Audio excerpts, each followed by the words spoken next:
JustinFREAKIN, the formidable voice of the culture.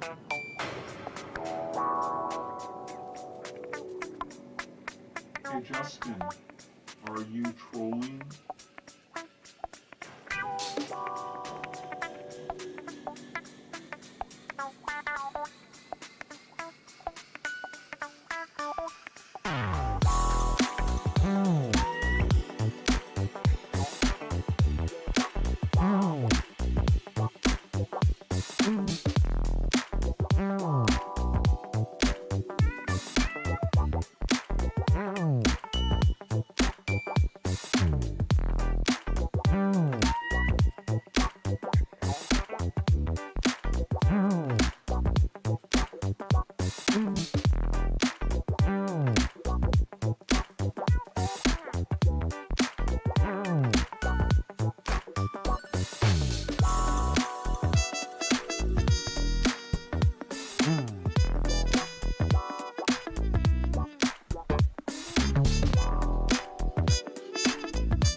帅！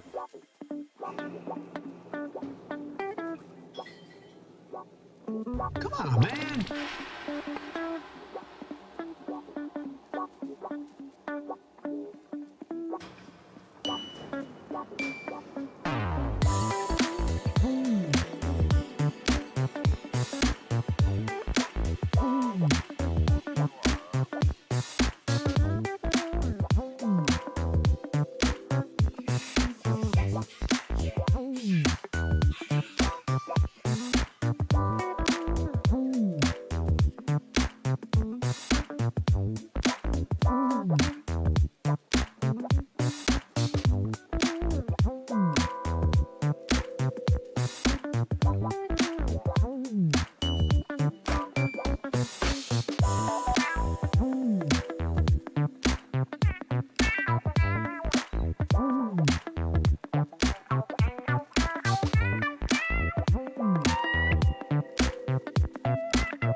This is the Troll Patrol, live with JustinFREAKIN.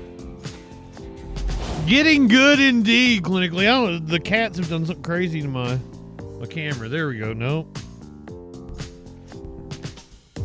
Boom. So I wouldn't normally come on live for Trump having a roundtable with the Fraternal Order of Police. However, over the last couple of hours, a war has ensued on social media between Trump and Elon Musk, and if Trump takes comments from the press during this, it's gonna be amazing. So we are totally coming on. I'm assuming that's gonna happen at the top of the hour. The White House went live about 10 minutes ago, and I'm like, well, shit, I gotta go live for this. Ponder Monkey, Warlord, Clinically, Fuzzy Simba, welcome in. RB, Holiday, who else did I miss? Glad you guys could join me. I got the live feed up over here. I got Smokey in my lap. He doesn't look too happy. I'm happy. I've been rolling in the floor over the back and forth. Fuzzy Simba, thank you for throwing out the gift sub. I will catch you guys up here in just a second. If you have not seen the tweets, I'll give you the two best. They've been going back and forth for a while. Also earlier, AOC endorsed Zoran Memdani, the New York mayoral candidate that we all enjoyed last night during the debate. Oh, I looked it up. I said the Republican debate is tomorrow. There's not a debate. They may have a candidate for him. There's only one of them. The only dude running in the Republican race in the primary for mayor in New York City is that one dude that wears the hat. He's the guardian angel guy. He attacked like an innocent man on Fox News one time. We played the video of that. They accused him of just being an undocumented migrant, and they beat the shit out of him on Fox News. That dude is running for mayor. So, no Republican debate tomorrow. Because it's only the one guy. I think the next Democratic debate is next Thursday, and that'll only be like the top 5, I think.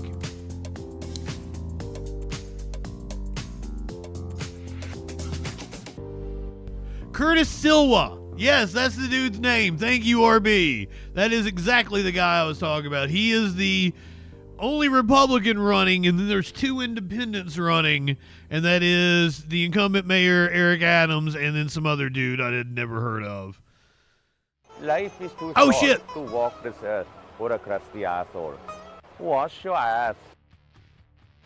Sound advice, you should always wash your ass. Also, I want to make a correction. I'll try to remember to do it again on the main show later tonight. I forgot to do it last night. I had said that Jonathan Joss had not been invited to be a part of the reboot of King of the Hill to reprise his role as John Redcorn. Apparently that's not true. Greg Daniels said that he lended his talents to the reboot. I had seen Joss post on Facebook that he hadn't been invited to take part in the reboot, so maybe something happened between me seeing that. I'd also, I guess, incorrectly stated that he crashed a Comic-Con panel. He didn't really crash it, but he made things awkward, apparently. So I like to be factual in the way I report things. This, Donald Trump's truth earlier. Elon was wearing thin. I asked him to leave. I took away his EV mandate that forced everyone to buy electric cars that nobody else wanted, that he knew for months I was going to do, and he just went crazy. Easiest way to save money in our budget, billions and billions of dollars, is to terminate Elon's governmental subsidies and contracts. I was always surprised that Biden didn't do it. Come on, man.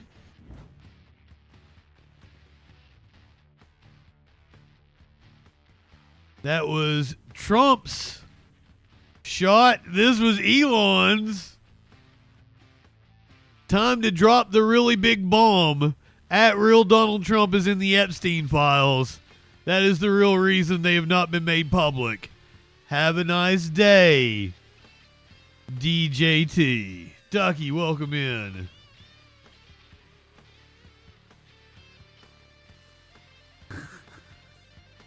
As I said, we have the White House up. We've got their feed here, ready to go momentarily. Whenever they go live. Democrats posting, kill the bill and release the Epstein files.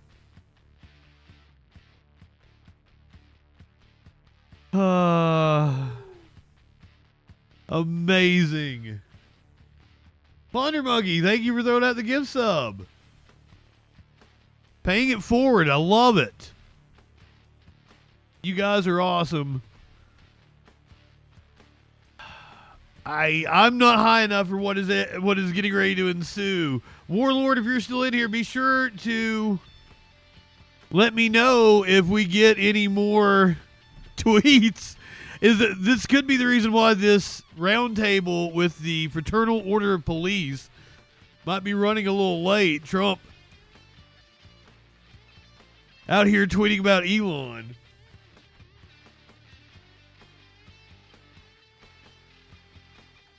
We'll be taking this just as soon as they go live from the White House, because he tends to free ball. He tends to take questions from reporters. He likes to bask.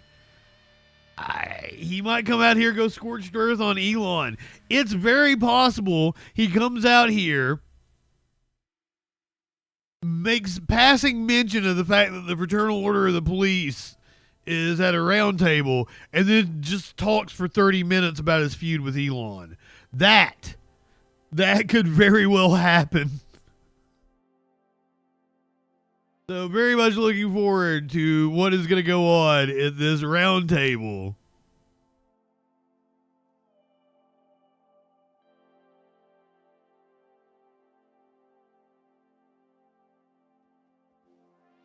I would assume like none of the cops going to say shit.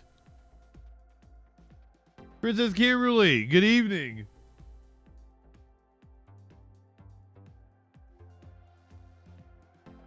This is insane. I want to see what happens in this. It's not a press conference. It's a roundtable discussion with the Fraternal Order of the Police. This is the White House's feed. We're live currently. Oh, hogs in general. Fair enough, Ducky.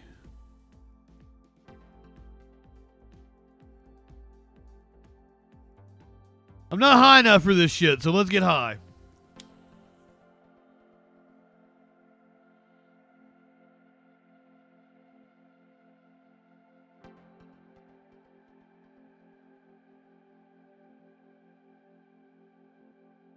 I was having a peaceful afternoon, enjoying a nice frosty glass of chocolate milk. And then Elon Musk and Donald Trump had to start yelling at each other on Twitter, one on Truth, which is also kind of funny. They're taking shots at each other from their respective social media sites that they each own.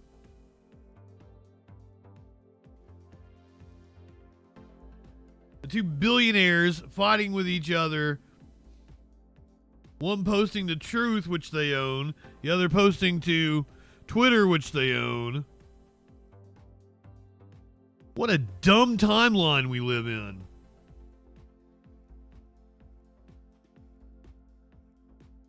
So, roundtable discussion with the Fraternal Order of Police was probably scheduled for the top of the hour. Trump may be in meltdown mode. Has he truthed anything else? Trollosaurus? Welcome in, my friend. Welcome to the Troll Patrol. Dude, we're on the White House feed right now. They went live about 20 minutes ago at this point. So we're just waiting for them to take the camera of Trump meeting with the Fraternal Order of Police. Truth Social down for you? What a horrible time for Truth Social to be down. Fucking, they may have broke the internet. Trump and Elon have broke the internet.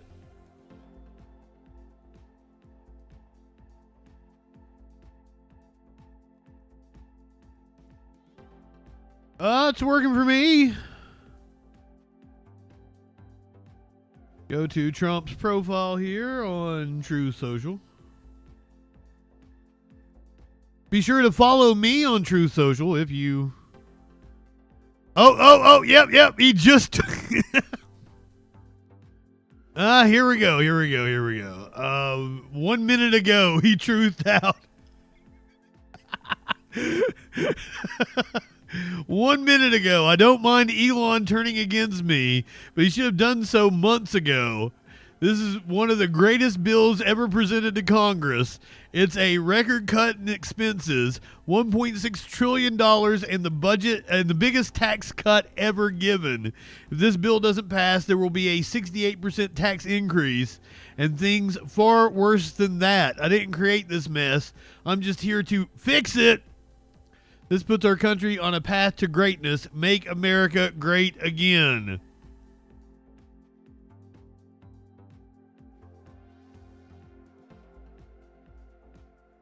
Allow me to see if Mr. Musk has tweeted anything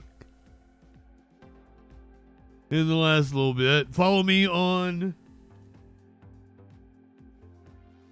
Twitter. Elon is twinning on Twitter.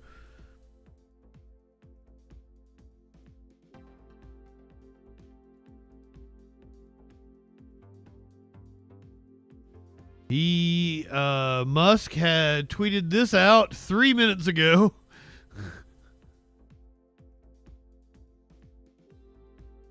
Lucky to have, I have to tell you, I want to thank you all, and Elon, I want to thank you. I know you've been through a lot with this horrible situation that happens. Letting the cause in there. That's right. Saving America. It's very unfair. What he is a patriot. Here's a man that I can tell you, he's a friend of mine. He's become a friend of mine. He supported me in the election. That's when I got to know him, really. I knew him a little bit from the first term, but not much. But he's a patriot more than anything else. He's never, think of it, he has never asked me for a thing. He could have. I always say, I wonder if he's ever going to ask me for something. And that's always subject to change. And if it does change, I'll let you know about it. But Elon has never asked me for a thing. I mean, I got rid of the electric car mandate. I have no idea how that affects him, but possibly not good. I don't know. But he's never asked me for a thing. And I think that's an amazing tribute. I did get activated last week when I saw what they were doing. I said, he makes an incredible product, and we're going to go out and tell people you can't do that stuff and support him. They got to support him. Because if he wasn't doing this, he wouldn't have any of these. I'm not high enough for this shit. Less and less. Pam has done a great job with regard to all of the, I mean, I know the kind of investigations that are going on. If she finds them, which she will, she already found 4 of them. But I think they're going to suffer very grave consequences because they're really terrorists when you think about it. They're terrorists at a high level. And I think the people that are financing them, they could very well be people talking about firebombing the Tesla people that you write about. Dealerships. Those people are in big trouble. So they better cut it out. But Elon's a patriot. We want to thank you very much for the job you're doing. Thank you very much. They're still waiting for the White House to go live.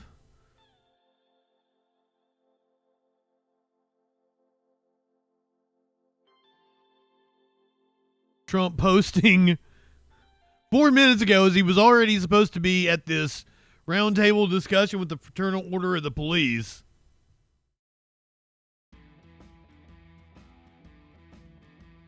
Just amazing. Trollosaurus, the only reason I can figure that True Social is worth, like, it's completely overvalued, I would assume, at $10 billion. It has been pumped up by people who are trying to curry favor with Trump. It has a lot of investors that want to curry sway with the White House.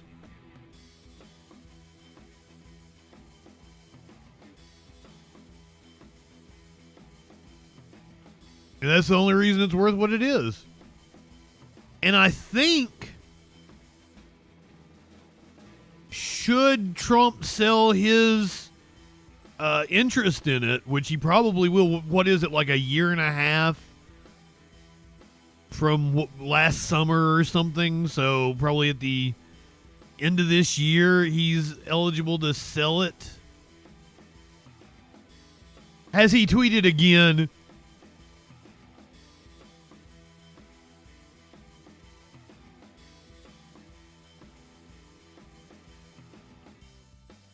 Beautiful.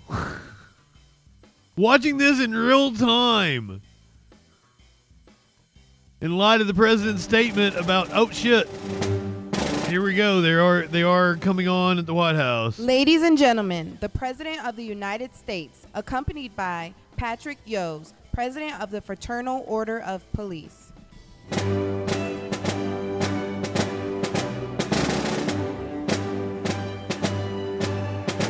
So he literally just truthed that out and is walking into this meeting.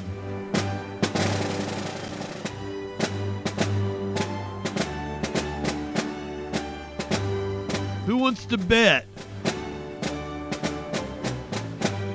that he starts off talking about the situation with Elon?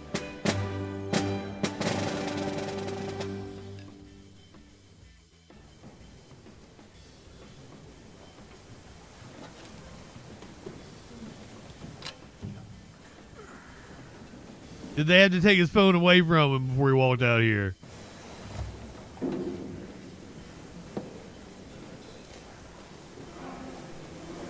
National Fraternal Order of Police Executive Board, representing nearly 400,000 officers nationwide, and they were with me right from the beginning, and we appreciate it. We won't forget. Your members are the backbone of American law enforcement, and we're deeply grateful for your service, and you have done great service indeed. We're also joined by our great Attorney General, Pam Bondi. Thank you, Pam, for being here. For generations, this institution has served as a powerful voice for the brave men and women who risk their lives to protect communities all over our country, and they do it as well as anybody or better. I was delighted to earn your endorsement in every one of my presidential campaigns where we did very well, record-setting well, and I'm proud to stand with you today as the most police president, I would say, without question, in the history of America. I don't think most police state president that I am.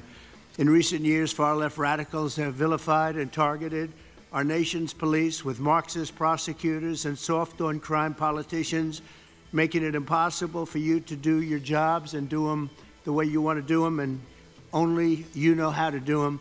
Under the Trump administration, those days are over.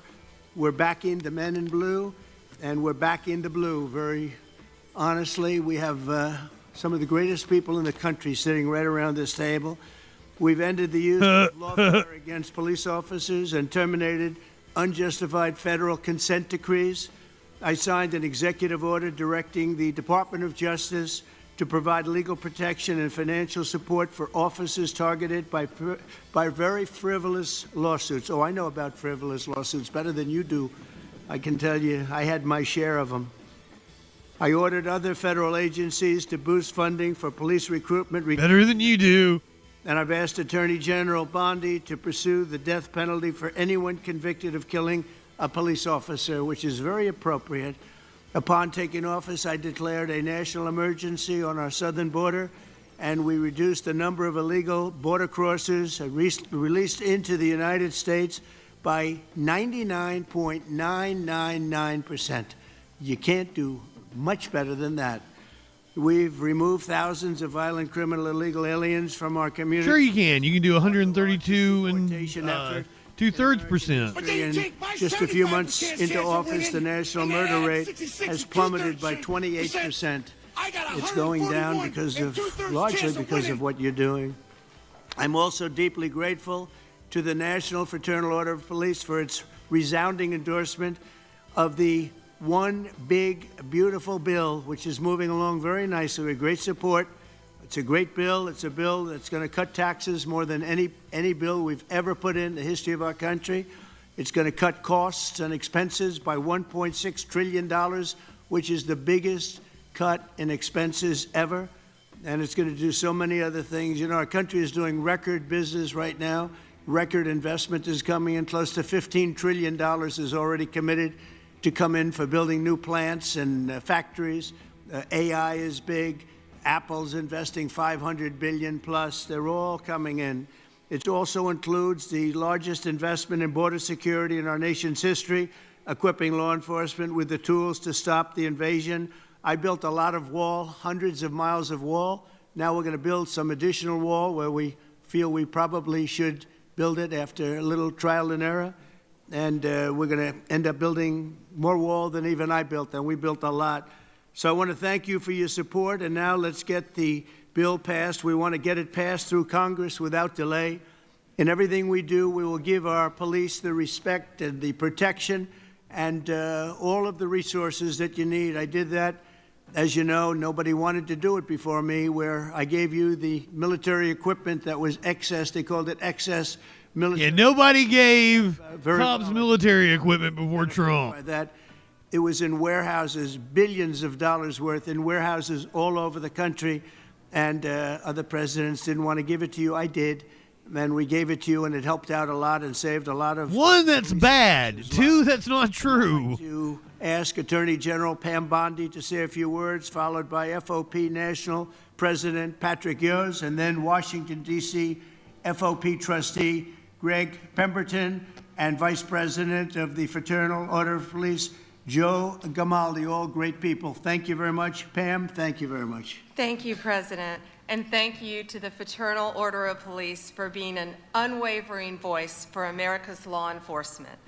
We all know there is no ordinary day in the life of a police officer. Each day, So yeah, it's going to be boring for a little bit. complete uncertainty as to who you will encounter and what happens. I feel like once we get to the Also stand on the front line off-the-cuff section, cartels and this dude isn't going to be able to help himself. while fighting the horrors of illegal drug and human trafficking.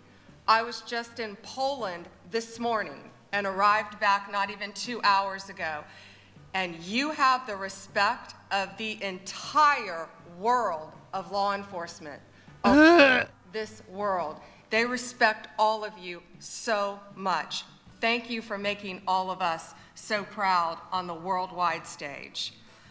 President Trump's Justice Department will do everything to protect you and to support all men and women who wear the badge in this country.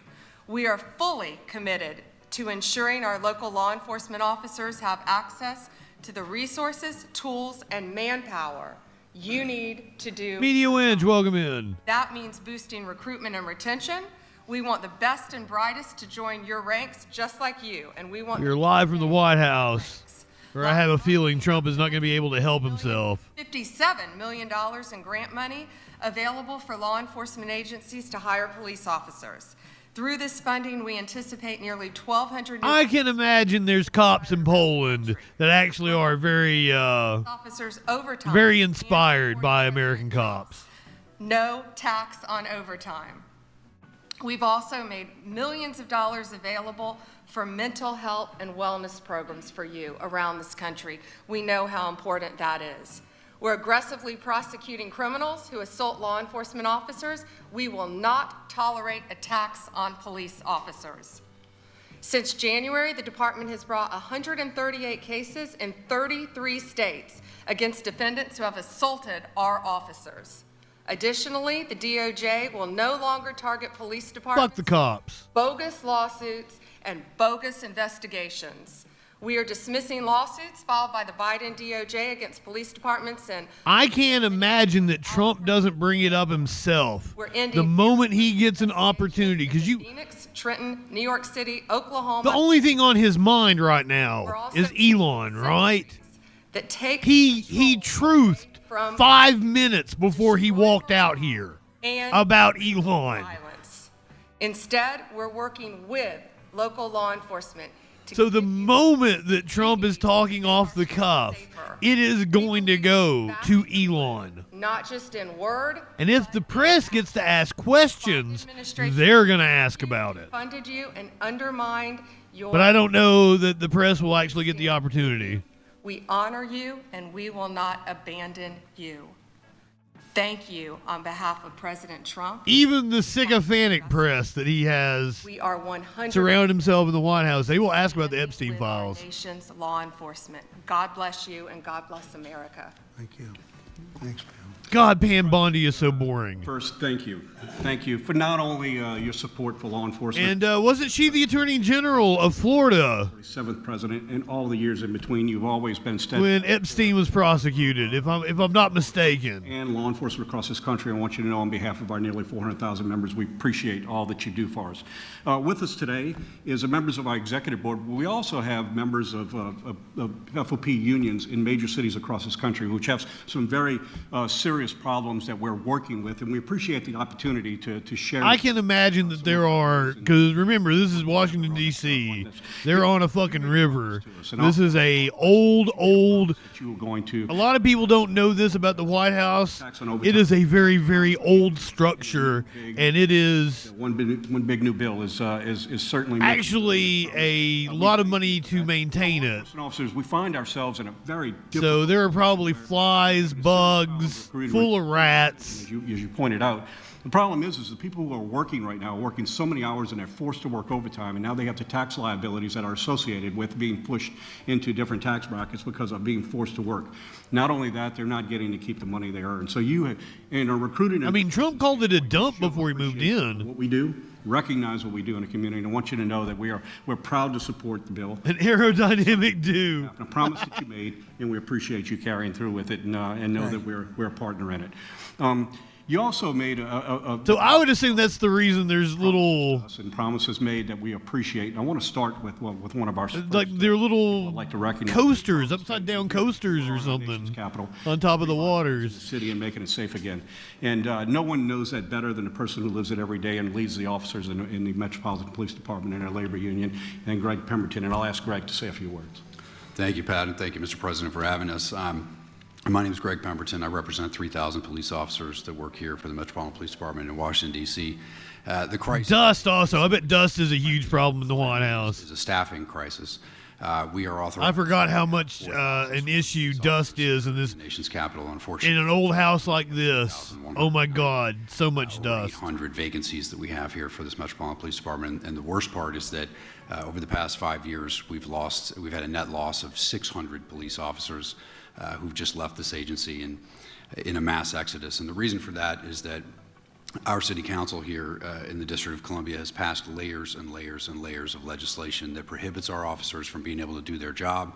It exposes our members to administrative, civil, and even criminal liability, even when they go out and do their That's job. why swamp is such a good metaphor for Washington, D.C., because it is literally a swamp. And these erroneous allegations of misconduct, it all makes for an environment that is almost impossible to keep these staffing levels what they need to be.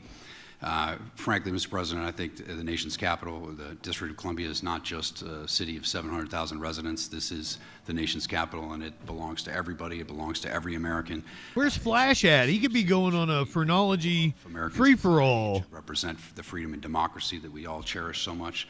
And anybody should be free to come here and experience that and see what He's got a thesis about cop skulls. And the sanctity and safety of the District of Columbia shouldn't be left in the hands And honestly, of a city council that subscribes to these radical ideologies that we all know are failed, and that we have the empirical data that it doesn't work. It only increases crime and makes cities more dangerous. I want to thank you for creating the Make D.C. Safe and Beautiful task force. I've met with Orville Green. I find him to be D.C. is safe? to help us out of this mess. I also want to thank you for the appointment of Janine Pirro for the USAO position of DC.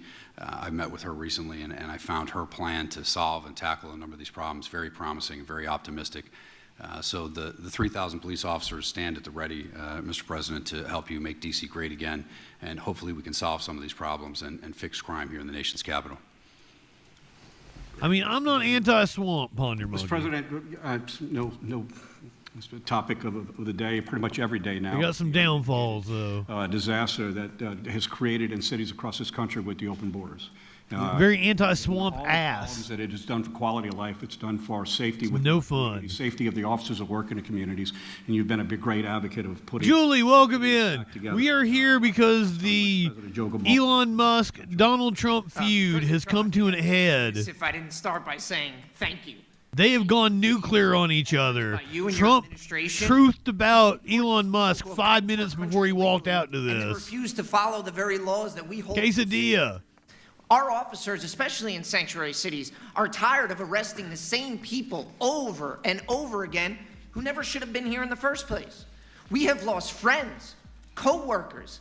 Who the fuck is this? Trauma to American citizens and families. And the most frustrating part from a law enforcement perspective, what it was 100%. His balls ain't even dropped yet. And now we have judges who are standing up for gang members, murderers, robbers, rapists, blocking deportations, obstructing the very will of the American people. Sir, you got a rapist like 2 fucking people down from 3 down from you. I assume they don't. They would resign in shame for what they're doing right now. But I would just ask that you continue to work with us, continue to support with us so that we can partner with all of our great federal agencies out there, continue to carry out this. I wanted to watch MR because I wanted to hear what they had to say about the debate that we watched last night. Our country, because they actually live in New York. They're a lot more familiar with the candidates. Very nice. Sorry. Yes. We're going to have a little discussion now. Okay, here we go. And I just want to thank you all for being here. And thank you very much, media. Appreciate it. Thank you very much. Mr. President, any response to Elon Musk claims about the Epstein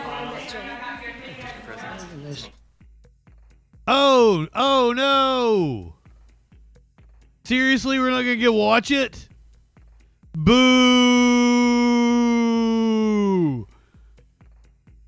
Boo!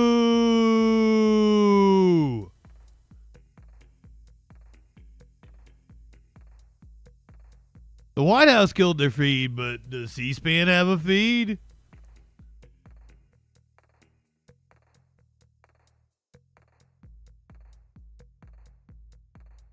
The event's still going on.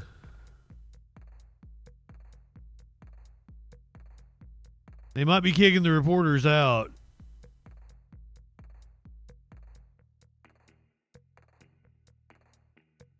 Because it does look like they are leaving. Yeah, C-SPAN has cut their feed. Nuts.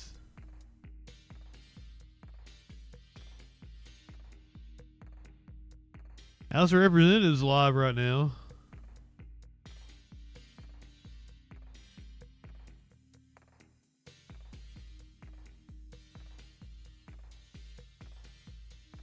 Overwhelmed if the New York City office closes. This bill weaponizes federal resources to hurt cities that have made the choice to protect immigrant communities. Don't worry, I'm probably going to find us a police chase or something. With my Democratic colleagues to raise these concerns directly with the SBA administrator through multiple letters, outreach, and even in small business. Is Trump gay? SBA's response, if God, I'd hope not. I wouldn't want to like firmly against using the SBA as a tool. Gay people usually have based on their immigration a certain style and class. To vote no on the Save SBA from Sanctuary Cities Act to protect the Trump lacking in all of those things. You can tell that Trump is not gay just by the way he dresses and the way he styles his hair. The gentleman from New York reserves. The gentleman from Texas is recognized. Thank you, Mr. Speaker, and I yield to Representative Crank from the great state of Colorado. Representative Crank. As he may consume. Gentleman from Colorado is recognized. Mr. Speaker, thank you, and thank you, Mr. Chairman. Mr. Speaker, I rise today in strong support of H.R. 2931. We've allowed sanctuary cities to openly defy federal immigration law for far too long. There must be real consequences for it. And I want to thank the gentleman from Lori Vallow back Finstad for introducing this on important trial in piece of Arizona, legislation. but And I'm also grateful to Chairman Williams of the Small I don't think they've gotten started yet for the day. to ensure that my They community apparently needed to clear some things up with jury instructions. isn't swept up in the radical sanctuary policies coming out of Denver, Colorado. Specifically, I want to thank him for accepting our amendment to ensure communities like mine that are fighting back against criminal coddling politicians. Je ne sais quoi, if you will. Location. Interior decorating taste. Another example of how Trump Who are opposed to this bill say things like it's cannot be gay. small business, or it's creating a culture war. This is about the rule of law. This is about thumbing cities thumbing their noses. His name really is Crank. I thought I misheard. You aren't entitled to federal funds in America. There's a way, by the way. You're not entitled to federal funds, he says. Now, what are federal funds? Cities. Those are tax dollars. Cities. You're not entitled to your tax dollars. You're not entitled to get your tax dollars back in programs, is what this shithead is saying. Fuck you, Representative Jeff Crank from Colorado. Josephus, what's going on? Accountable. We must recognize that not every community in a sanctuary state is part of the problem. And I believe the amended bill draws that line distinctly, and it recognizes districts like Colorado 5 that I represent that have been bravely pushing back on their own. When the Biden administration opened our borders and over 8 million... Isn't that the one that Boebert used to represent and she changed districts or something? 300 migrants per day rolled into Colorado because cities like Denver welcomed them with our taxpayer dollars. Migrants with connections to gangs. Yeah, Mediumwich, what day do you get Lucifer? Is it Saturday? I don't know what day they're heading out. And they probably Friday afternoon. That were owned by They see you on Saturday, they're coming back on like Sunday or something. County, my county, recognized the threat but I haven't talked to her. Support from the Colorado. Oh, you get Lucifer tomorrow? Shit. Who at the same time passed more laws to make it worse. The Colorado legislature passed laws prohibiting law enforcement from honoring ICE detainers. Him's a gorgeous boy. Legislature restricting data sharing with federal immigration agents. She says he likes the marijuana. Like they'll be smoking, contracts for immigration, and he'll come over and he'll want to like get a little sniff off of it. Body should recognize it as such. In 2024, but I'm like, yes, that's totally Mediumwich's cat. And other county leaders filed a lawsuit against the state. It's a Maine Coon. Its name is Lucifer, and it likes marijuana. It was cities like Denver destined to live with you. Exacerbated their housing crisis, and they continue to support illegal immigrants, going so far as to bar city employees from cooperating with federal immigration enforcement. You talk Let me guess, a police chase. That's playing politics. They passed laws in Denver to create a legal defense fund for illegal immigrants. Okay. And they passed a law to spend more than $180 million a year on related services, all while hosting the SBA regional office and laughing. Okay, Elon has been tweeting this entire time. Unacceptable. Let's cover that. Cities should not.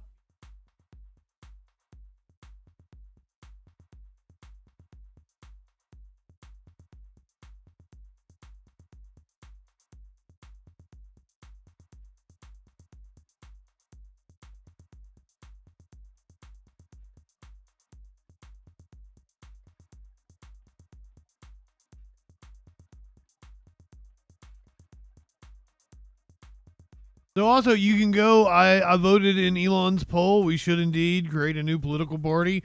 I wouldn't be a part of any political party Elon Musk creates. So don't take my yes as an endorsement of Elon.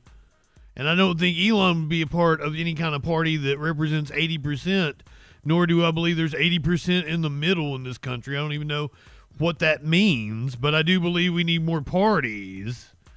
The Trump tariffs will cause a recession in the second half of this year.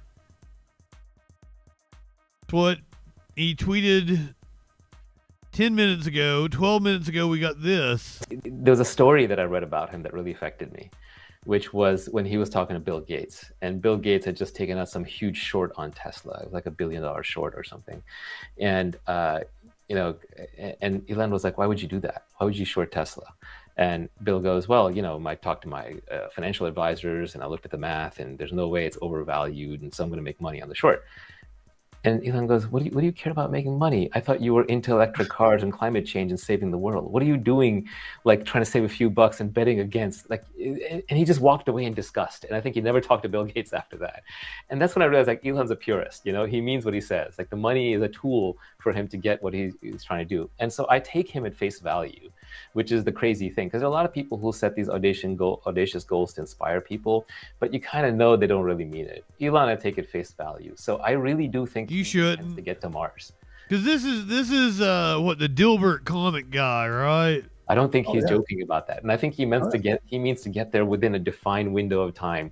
And I don't think it's just like an inspirational, faraway goal. I think he's very, very concretely going to do whatever it takes. Because Elon doesn't want to go down in history as the electric car guy, or even the guy who saved America guy.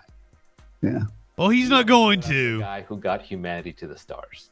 Yeah. He ain't gonna go down as that either. I'll give him more credit than that. I don't even think he wants to go down as the I got humanity to the stars guy. He's just like, NASA did that already. And so I have to make it happen in this lifetime. I have no idea who this fucker is. The science fiction world in my head is if I get to the stars. And so that's so inspirational. I think that drives everything. So I think the government was just a thing that got in his way. Oh, Dilbert got Scott Adams, something like that. Scott something or other. He's got the Biden ball cancer. Biden dies of ball cancer watch. That is who that is, right? That's the Dilbert guy. Wait. There was I think.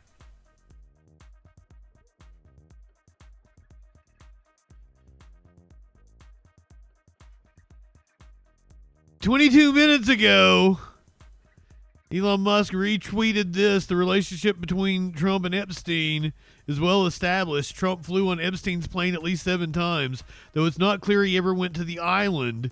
Here's what Trump said about Epstein in a 2002 New York Magazine profile. Oh, God. Elon 24 minutes ago tweeted, President versus Elon, who wins? My money is on Elon. Trump should be impeached and J.D. Vance should replace him.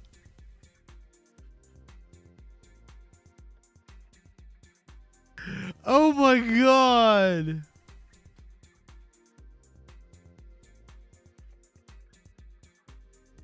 Do we have any more? Okay, yeah, he retweeted this 27 minutes ago. The world's greatest fiction writers couldn't have conceived of a timeline like this. He's also threatening to decommission its Dragon spacecraft immediately, which what has its Dragon spacecraft ever done? Like what? Like we're not going to have rockets that blow up regularly anymore? I don't... What's your Dragon spacecraft gonna do?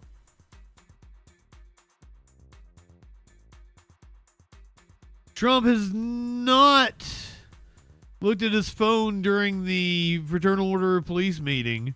Last thing he tweeted was 34 minutes ago, right before he walked in. God, I hope the White House goes live again. Of law enforcement. Deep state authority, not subject to judicial review. The result of petty and punitive motives of this bill is that small businesses will suffer. You would think that when you offer support for this president's tariff strategy, reckless as it is, it's damaging small businesses, it's international goods, components, and supplies. They would instead be working to stimulate that, but this bill could not be further from that goal. If this bill is passed, SBA offices will be relocated as political payback away from public access in major cities. In fact, that is the point, to reduce programs that help small businesses access to capital, professional services, and predictable tariff policies. That is why I introduced an amendment to prohibit SBA from relocating an office if the next closest office is more than 50 miles from the communities that were relocated. We should be debating... My Lord, welcome in. Hug to you. ...tackle what they identify as their biggest needs, workforce development... I'm gonna shift gears while we wait to see what the latest in the Elon Trump feud is. We're going to go to...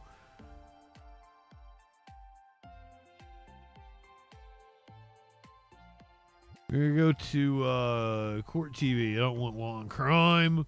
I want Court TV. There we go. We're going to go to Court TV for the Lori Vallow Daybell trial in Arizona.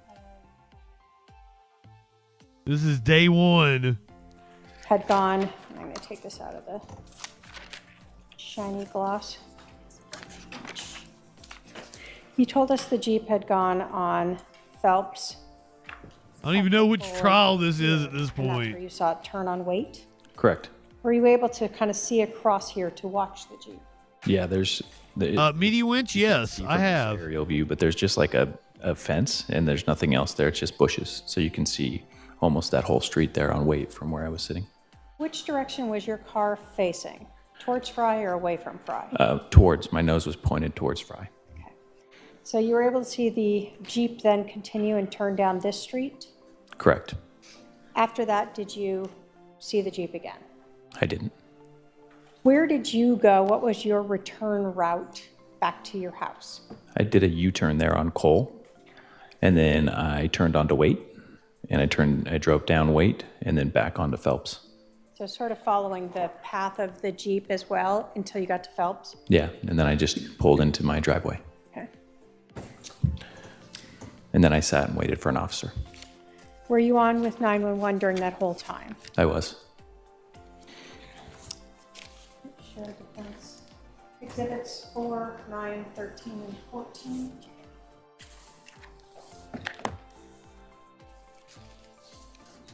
Is the White House back live?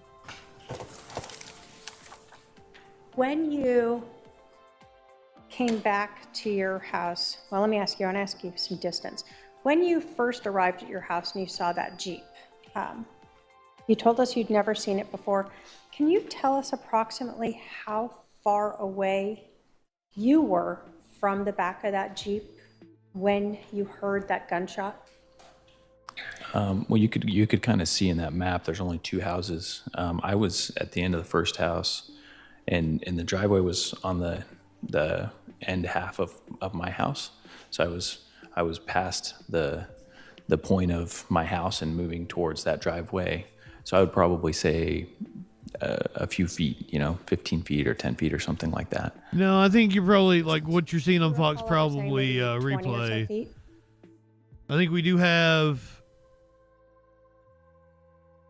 lawmakers reacting. I don't think it does. I don't think it does. I think that that this bill is going to pass. I think we get it done by July 4th. I really do. I think cooler heads will prevail here. There's so much good in the bill. And I said this to some of you before. I don't agree with 100% of it. I don't agree with 100% of the bill, but if you agree with 80%... We got the Olympic Committee speaking as well. You're not going to get everything you want up here. It's just not going to happen. It's manage, folks. Congress has to manage their expectations. We got to manage our own expectations. And if you think you're going to get 100% of everything up here, you're in Lulu land. You're in Lulu. Can't do it. Can these two repair? Lululand. Who? Do you think they can repair this relationship? I would hope so. I think so. In the end, I think so. Listen, Elon Musk, again, I have a great love and respect for him. Lululand. Lululemon land. You probably don't agree with that. But I think for the future of this great country of ours, we're going to need his 10-pound brain. We're going to need that 10-pound brain. I mean, he was bringing that. The fuck is he talking about? Cradle. He's smoking a cigar. People back out of NASA, right from the spacecraft up there, and so This is Representative Troy Nehls of Texas, a Republican. And the House on both sides support what he has done for this country. I mean, he was all the Democrats' friend when he created this electric vehicle, right? I mean, didn't have to and all that other stuff. And all of a sudden he's on our team, and things seem to be going well. But now we have an issue with maybe this legislation. It has to be the legislation. That very spacecraft that you're touting, that you touted yesterday as well, Musk has now threatened to decommission that spacecraft. Well, I don't think that's healthy. I don't think that's healthy. And he's saying it, but will he do it? I don't think he does it. Congressman, speaking of DOGE, which you mentioned, you all are set to vote on the rescissions package Yeah. next week. Should you Libertad. Oh, yes, do it all. Do it all. And that should just be one of many that's coming down the pike. There should be many packages. Musk did. Well, I got a package for you, son. Prize for it. He's done a great job. Yeah. Alex. Mr. Moskowitz. Yeah, go ahead. Yeah, that's a good So first of all, I mean, are you surprised to see this fallout between Donald Trump and Elon Musk? What happened? I haven't heard anything. You haven't heard, I haven't seen anything. It seems like a slow day. I read something about him taking his rocket away. Yeah. I mean, what is your real thoughts on this? Well, I mean, listen, many of us on my side of the aisle have thought this day might come, but it's obviously happening fast and furious, right? Talking about Elon's now talking about the Epstein. A lot of us knew this was going to come. So look, this is chaos. This is the chaos that we've been telling the American people that he was going to bring. He's been bringing it for 6 months, and this is the most chaotic thing. What is the world thinking? What is China thinking? And so, yeah, look, this is something that they built themselves, and they're going to have to figure out how to get. Yeah, I wouldn't like Moskowitz, but if I were Speaker, he's got a lot of baggage with him. Largest donor, and Elon Musk, may not be helping me anymore. I mean, would you say this is part of the problem with giving an unelected billionaire so much power in government? Yes. I think you said that. No, I'm asking you if you think that. Yeah. Well, I mean, listen, I think we're seeing what happens when you take the world's richest man who has the largest communication platform in the world, and you make an enemy out of him.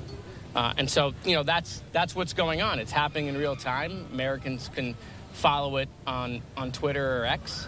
I mean, it's definitely made for Bravo. I mean, this is like the Real Housewives of Foggy Bottom. I mean, it definitely is the reunion show. I mean, Andy Cohen, if you're listening, you got to produce this reunion show. I have the seating chart of this, like where's Stephen Miller going to be seated. Like, it's going to be fascinating. Congressman, do you think Democrats should invite Is Moskowitz gay? No. I mean, listen, sometimes when, you got, your colleagues are fighting, maybe the best thing to do is just take a step back. Look, we have major problems with what Elon did here for 6 months. That's not forgiven. But a broken clock can be right twice a day. He's right about that bill. It's going to add $2.5 trillion to the debt. Republicans have been lying about that. Republicans said they weren't going to cut Medicaid, and yet they did. So he's right about that bill. But, look, at the end of the day, they have all three branches of government, right? Their largest donor, their largest benefactor, and them are now fighting. I mean, it's definitely fascinating. Do you think that Elon Musk went too far with the Epstein list accusation? Oh, listen, the days of going too far in politics, the Republicans dominated all lines when it comes to that. Congressman, some of your Democratic colleagues are praising Elon Musk. Do you think there's a chance for some rapprochement here, maybe an opening to mend some of the bridges with Musk that have been burned over the last couple months? Well, look, I not all is forgotten, right? Like, if you're going to get back with your ex-boyfriend, there's still a lot of time and history and cooling off that has to happen. So he sent us flowers, okay? We appreciate the gesture from our ex, but, we're still upset, okay? What's your take on the Republicans' fascination still with investigating President Biden? They're talking about that's just a distraction. I mean, it's the least productive Congress in 70 years, right? So they have nothing else to talk about. Again, the fighting amongst themselves is out of control. So, look, we brought back the direwolf, measles, the tariff policy of the 1930s. So, yeah, let's drudge up Biden impeachment again. That went so well for Comer. I got to go vote, guys. Thanks. Listening in there, Jared Moskowitz, the Democrat out of Florida, discussing the latest as lawmakers react to the Twitter, the social media, the X feud between President Trump and Elon Musk falling out there. You also heard from lawmaker Republican Troy Nehls out of Texas saying Elon, quote, lost his... RB, I asked because really only a gay man would be charting the seating chart of an Andy Cohen show. Continue on with the rocket ship and different sorts of things around that. Also, the donations that the Republicans relied on during the campaign, comments about that. So plenty more to get into on Capitol Hill. A very interesting day. That an understatement. Interesting day is an understatement. Back after this. Holy shit.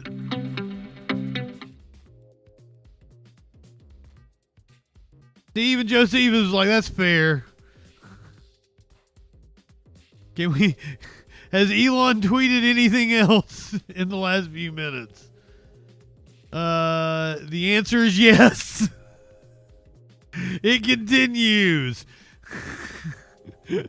The footage, shot in November of 1992, before Trump opened the resort as a club, shows the future president surrounded by cheerleaders for the Buffalo Bills and Miami Dolphins, capturing Trump's fun-loving bachelor lifestyle for an appearance on Faith Daniels' NBC talk show. We're going to get great ratings in your show. Trump is surrounded by women as music blares in the background. After a while, Trump goes to greet 3 new guests, among them the financier Jeffrey Epstein. Come on in. Go inside. More than a decade before his guilty plea on state prostitution charges. Later in the footage, Trump is seen talking to Epstein and another man as women are dancing in front of them. Trump alternates between dancing and pointing out women to Epstein and the other man. He's doing the double dick. Cameras. Though exactly what they say is difficult to understand as they discuss the women. Maybe younger. Like if you lived through 2016, right? You've heard all this. This has all been litigated, right? So now if you've come of age since the 2016 election, maybe this is your first time hearing this, but I can't imagine this wasn't a thing. Like when Epstein killed himself, didn't they know? Because like I was posting it everywhere I could. And their appearances. Trump gestures to one and appears to say to Epstein, "Look at her back there. She's hot." And then Trump says something else into Epstein's ear that makes him double over with laughter. But as the president said,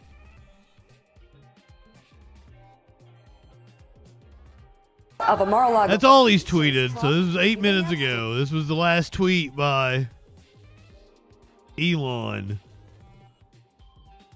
But as I posted, so this means you willingly worked with someone you knew that was a pedophile, is what you're saying, Elon. Knowingly worked with him even though he was a pedophile. What does that say about you? We're going to I guess this is the attorney for a Massachusetts student. What conditions he was held in, and Jake and I are going to go in and inspect them for ourselves. Granted bond, was being held by ICE. Here today. This is the one that was kidnapped on his way to volleyball practice, right? Last week? They were looking for his dad. That this administration is just outright breaking the law. Jake? Thank you, Congressman Wilson. I'm Congressman Auchincloss. I represent the city of Milford, and I speak on behalf of my constituents in Milford with whom I joined in solidarity on Sunday when I say that this is not what law and order looks like. My constituents in Milford support secure borders. They support their local police department. They support deporting individuals who are a threat to public safety. They do not support harassing a high school student carpooling to his volleyball practice, who's an honors student who is a member of his high school band. That does not make the community safer. This administration has its public safety priorities backwards. They are rolling back regulations on ghost guns, but pushing tax breaks for silencers, for pistols. They are pardoning the cop beaters of January 6th and bullying and harassing dreamers and high school students like Marcelo. This administration needs to fix itself. It needs to uphold the rule of law, and it needs to stop hassling communities who want to support law and order to keep their downtown safe. And I'll turn it over to Marcelo.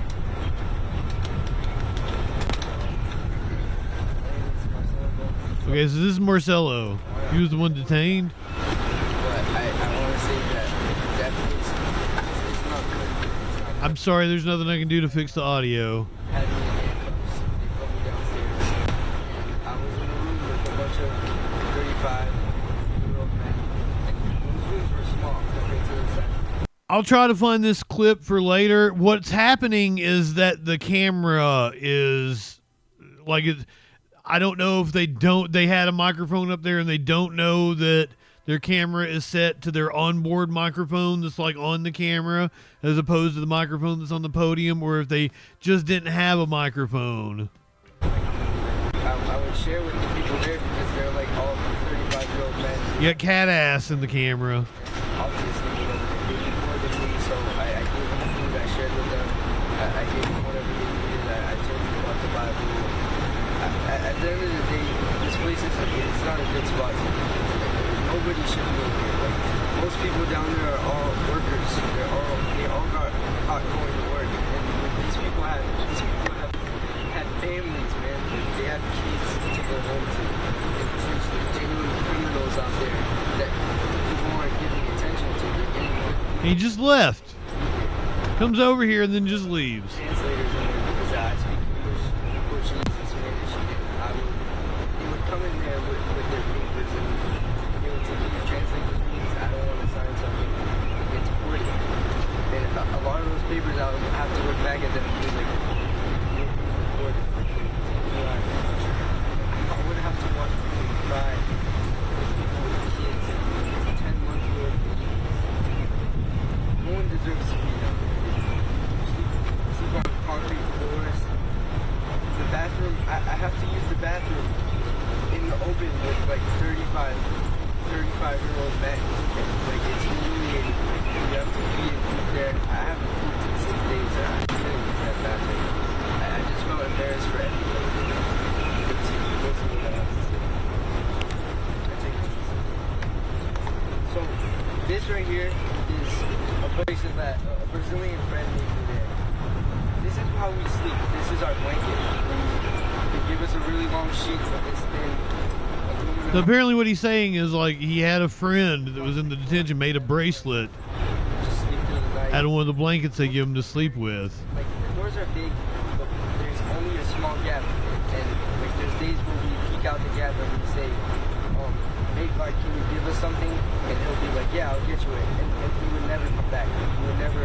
I asked for a Bible, and like, for people to say that, for me to say the Pledge of Allegiance at my school every single day and not have a Bible in a federal agency place, it's horrible. It doesn't make sense to me. Like, to me, I always choose God first. That's all I did there. I would pray. It's not. ¿Se lo puede decir algo en español? Es un lugar muy difícil, no es un lugar legal. Muchas personas viejas viven adentro y yo no gusto. La única cosa que trajo alegría es Jesús. All right, you can hear there Marcelo de Gomez de Silva talk now in Spanish, and it's a little bit hard to hear there as they're by a busy street, but of course the Milford, Massachusetts high school teen detained by ICE while on his way to volleyball practice last weekend in an operation that originally targeted his father. Let's just continue to listen in here on Live Now. Supposedly, we're supposed to stay there for under 72 hours. Like I said, I stayed there for 6 days. To check the time, we have to like try to peek our head out of that door to just see what time it is. We don't get to see outside. We don't get to walk out. Yeah, he's been held there for like, I think he said 6 days. I know it happened last week. What, today's Thursday.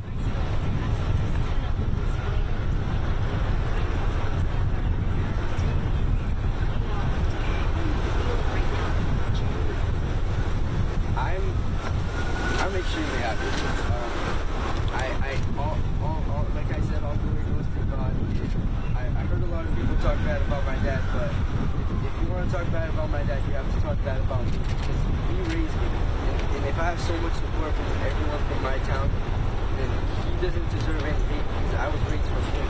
Like, everything I got was from my dad. He personally, he never did anything wrong. He was a nice guy. I'm very grateful for all the support, more than anything. Podemos decir en español, somos al aire. ¿Cómo te sientes con lo que pasó? Tu papá, algún mensaje, el apoyo de... Once again, this was the student that was detained last week. They were looking for his dad. ICE detained him. Again, going a little bit into Spanish. High school student was on his way to volleyball practice. Talking about his father and their relationship. His father said his son had an F1 visa that they did not renew, so that's why he got caught up in that raid that originally targeted his father there in Massachusetts. Talked about his experience in that detention facility. Let's continue to listen in.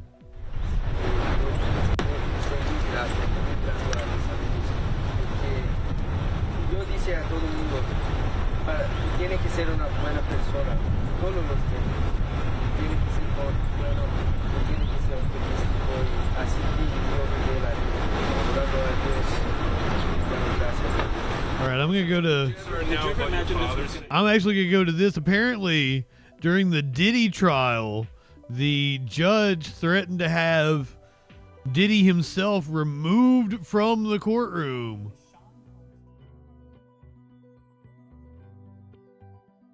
Some breaking news. This is involving the Sean Combs trial. Senior national correspondent Laura Ingle is standing by with legal analyst Misty Maris. And Laura, you are learning Combs could potentially be removed from his trial and not allowed in the courtroom. What can you tell us? That's right, Nicole. This has just happened in the last few minutes, and this would be a huge development if he is removed for the rest of the trial. And what has happened here, as we are going through the cross-examination of one of Cassie Ventura's friends, who we've been telling you about, Brianna, who has been on the stand, Sean Combs has been, according to the judge, vigorously nodding during some of this cross, engaging with jurors, or at least appearing that he's trying to, looking at jurors. That is not allowed. And as you mentioned, legal analyst Misty Maris is here. I'm just going to scoot her in. This is breaking news, so we're just bringing her right in because we're here at the courthouse together. You just came over to tell me what the judge said. Explain to us what this means. Yeah, so this was huge because what the judge admonished the defense team, saying that Combs had been engaging with the jury, meaning that he's making direct eye contact with the jury and having a reaction, nodding his head. The judge said this is jury interference. It's to influence the jury, and actually referenced that the defense was warned not only today during Bongolin's testimony, but also had been warned previously during the testimony of George Kaplan. So this feeds into a federal rule which relates to disruptive conduct by the defendant in the courtroom. And the rule says that if somebody is warned by the judge, if the defendant is warned but the conduct continues, one of the consequences could be removal from the courtroom for the remainder of the trial. And Laura, that is of huge consequence to the defense. Yeah, and all along we've been seeing Sean Combs, passing notes, and that's allowed with his defense. He's been very active. He's been paying attention, and we have heard of him nodding along during some of the testimony, but this is something different. Correct. So engagement with your attorneys, passing notes during testimony, even being a bit reactive to witness testimony, looking at the witness and perhaps having a reaction and looking engaged, all fine. It's when it comes down to engagement with jurors and something that could tend to influence them in some way.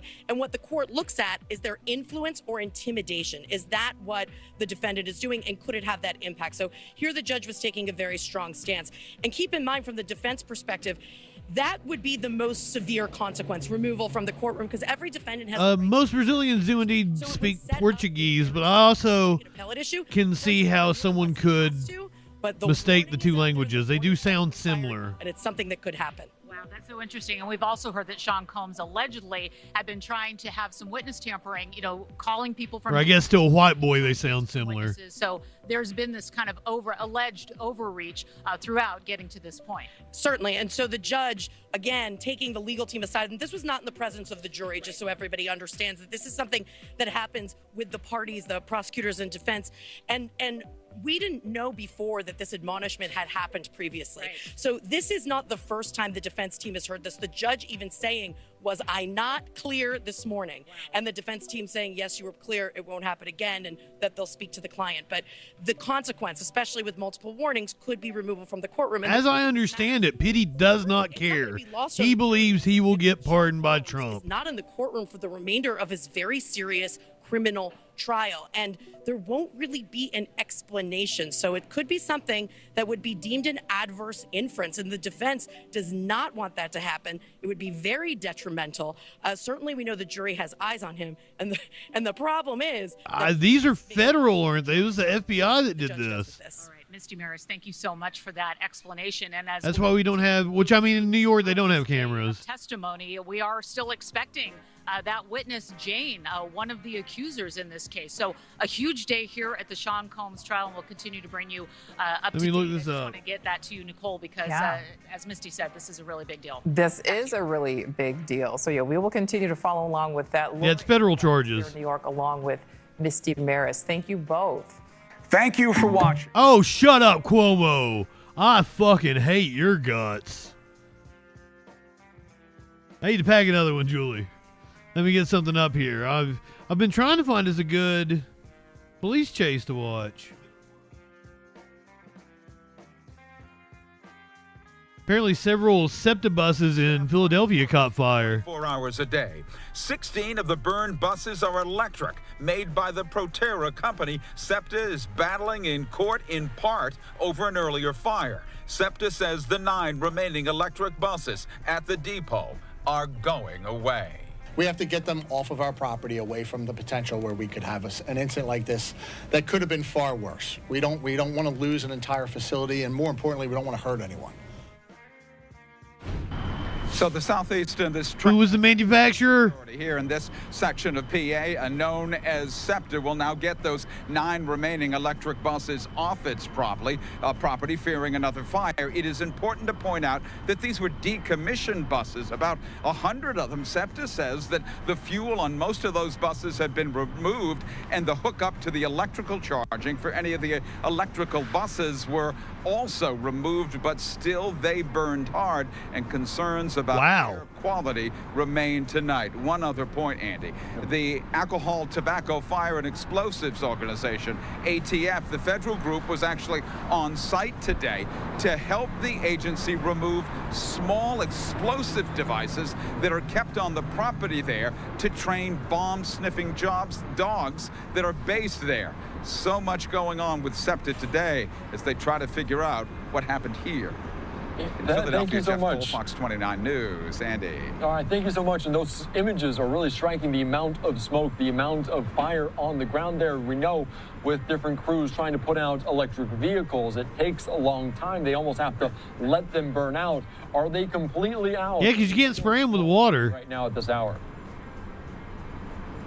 As to a press conference, or whatever, like a fire hydrant or a fire extinguisher They has. said that there were fire crews still on the scene trying to put out hot spots. There was a medical unit as well. I would imagine they are probably still there now based on the heat of that fire. One thing they are doing here, though, Andy, is that they are bringing in big tow trucks, and they've got to try to pull some of these hulking, burned buses away so that the local fire marshal can actually do some sort of investigation here to try to figure out how this happened.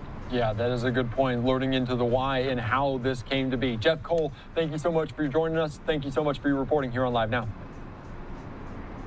You know it. My pleasure. All right, thank you so much. All right, great reporting as always on a wild scene early this morning in the 6 o'clock hour there on the East Coast in Philadelphia. Those fires burning with those buses. All right, we're following it here on Live Now from Fox very, very closely. A live picture right now continuing down the East Coast in Washington, D.C. at the White House as we're hearing from different lawmakers talking about the fallout between Elon Musk and President Donald Trump. Yeah, this is what we really want to hear. Now at the U.S. Capitol. We just heard there from Thomas Massey as well. I want to take you out to some comments from him discussing this and much more. Hear from Massey.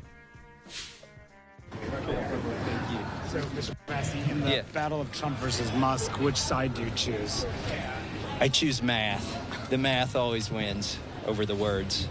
And I trust the math from the guy that lands rockets backwards over the politician's math. So you think it's Elon does not land rockets backwards. About what? About just the impact of the bill. Yeah, it's going to add to the deficit. Everything else is semantics. The deficit next year and the year after that and the year after that are going to be bigger than they are this year. It's that simple. How problematic do this will be for the party to getting this bill passed with Elon Musk coming out and just bashing it relentlessly? I think the patient is on life support. And if the Senate thinks they're going to rehabilitate it and rewrite it, I think they're endangering this patient. Like, the Speaker Johnson is right. What does that mean? And that is, this thing barely passed the House. And if they start tinkering with it in the Senate, it probably fails in the House. Because people over here are now looking for more reasons to be against it. And if they give them even punctuation changes, that could be a reason to be against it. Are Trump and Musk handling this poorly, the way they've escalated? Trump saying he's going to take away SpaceX contracts? I'm not going to comment on who's right or wrong, but he's not going to take. Is that a Confederate tie? Way to get to the space station and back. I mean, that's ridiculous. That's one of the things that Elon has provided is a way to get to the space station without bumming a ride from the Russians. I've heard that. Contributions have been underappreciated. Several times. It's Trump. Sounds like a lot of folks have lost, folks in the conference have lost respect for you. I can't believe that Elon is the only way to get to the space station. Where do you stand on it? Because he had been articulating a lot of the things with the bill that you were saying from the start. Why would they lose respect for him today? Because of the his increased rhetoric with the president. But he hasn't had any rhetoric with them, I don't think. Well, he accused the president of being on the Epstein files. He is. Well, why wouldn't... Is the president rebutted that? Not that we've seen, no. Okay. All right, you're just listening in there to the latest here on Live now from Fox. You can see Ryan Schmelz there asking some questions of Thomas Massie about some of those comments on social media around SpaceX, around the Epstein files in which Elon Musk alleges Donald Trump, his name is on that list. So plenty more. Let's take you quickly out. Jamie Raskin also. But you're telling me NASA can't land a rocket or send a rocket to the space station? Or a capsule or whatever. Flop of an impeachment investigation in U.S. history. I'm sorry to have disappointed Chairman Comer, but he had no evidence and his theories completely collapsed. So the idea of going back to it is just utterly farcical, and they should give it a break and find something else to do. If they really want to look at corruption, they can start by looking at the fact that Donald Trump has been making more than $1 billion a month. Start the program back up. And they dropped 13. Take Elon's contracts. Use that money to start the program back up. So there's a lot to find there if they're really interested in examining corruption. But otherwise, that's just leftovers again.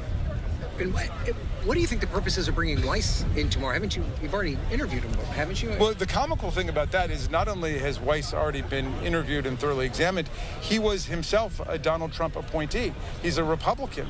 And so even if they found... Crazy shit, Avalon. Welcome in. That's just damning of them, right? So I don't see how that supports their partisan conspiracy theory, but I think, Chairman Comer's Oversight Committee is where bad old conspiracy theories go to completely find their resting place. So. Can I ask you about the Office of Special Counsel? Trump has nominated someone that he's close to, Paul Ingrassia, to lead that. Yes. Are you supporting?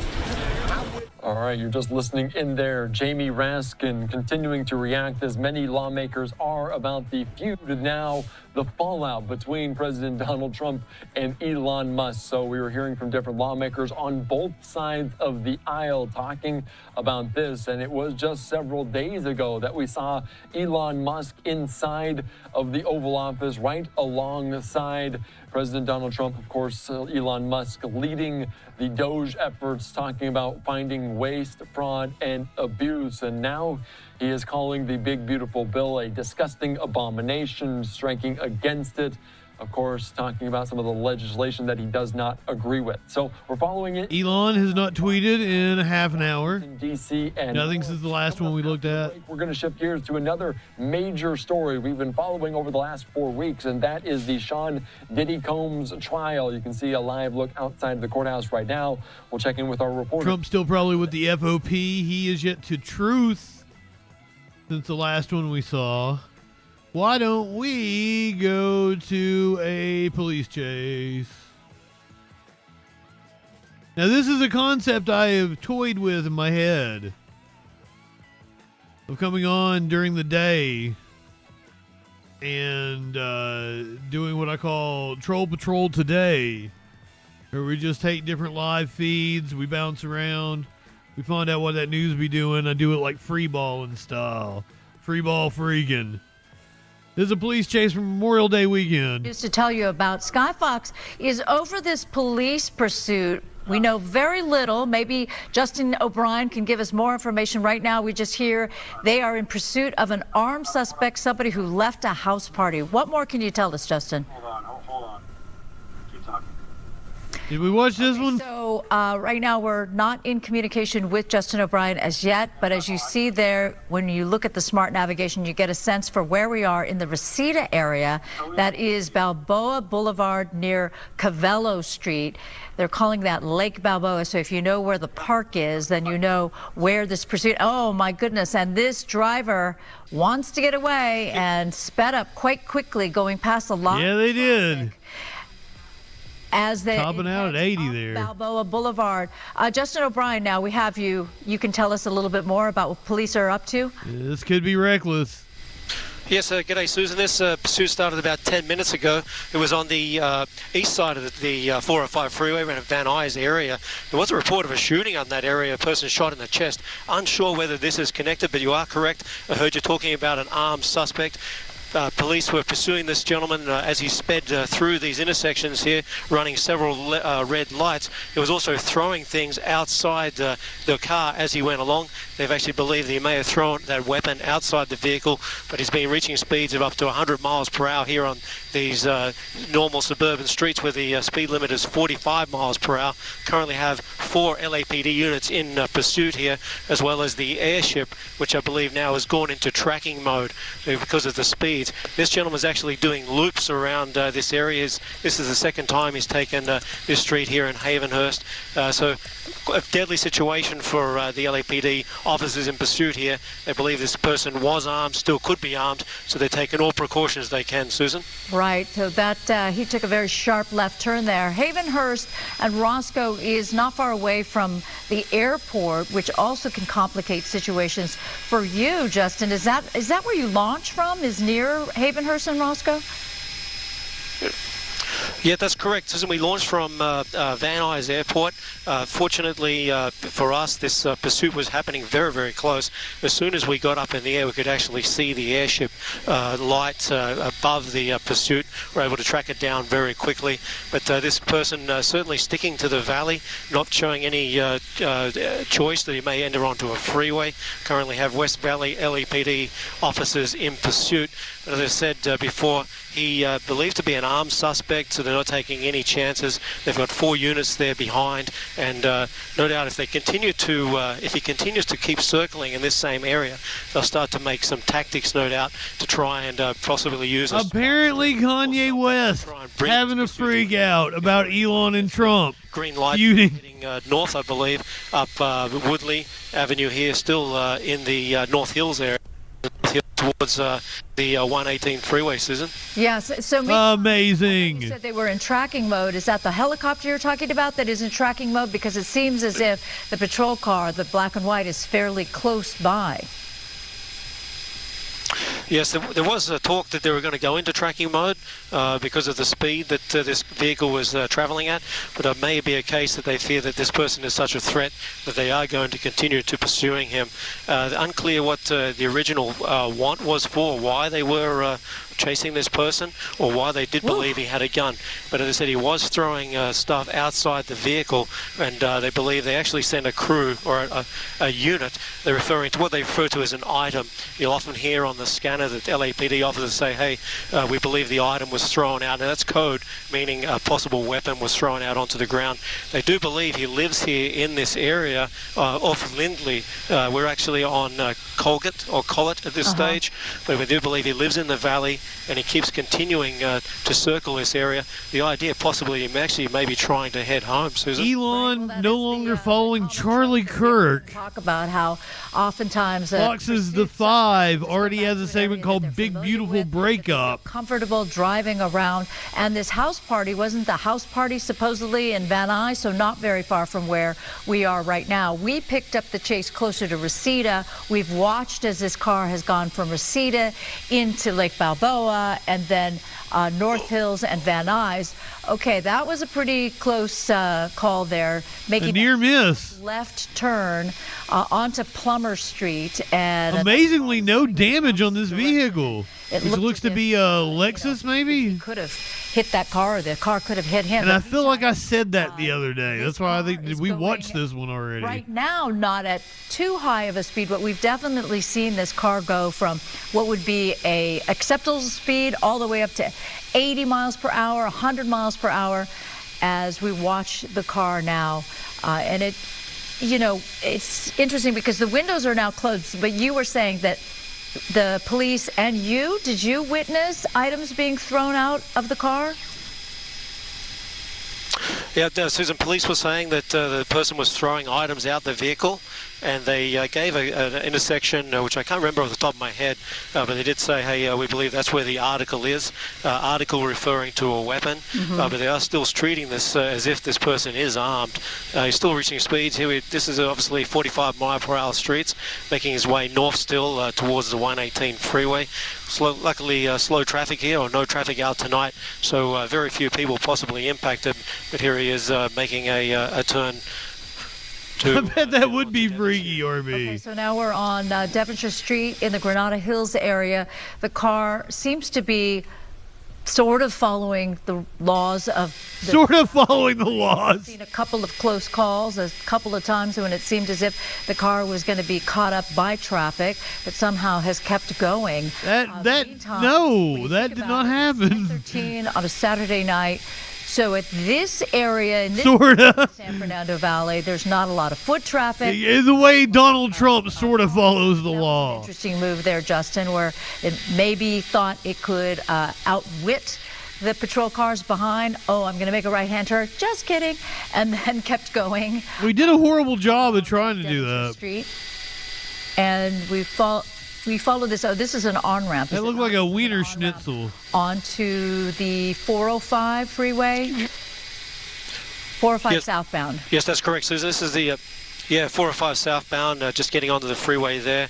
Yes, he appears that he really knew the valley well there. He decided not to go. You shut your mouth. Jumped onto the freeway now. So that's my GOP mommy. Wait and see. We come up to the intersection here to the 101 where he decides to go.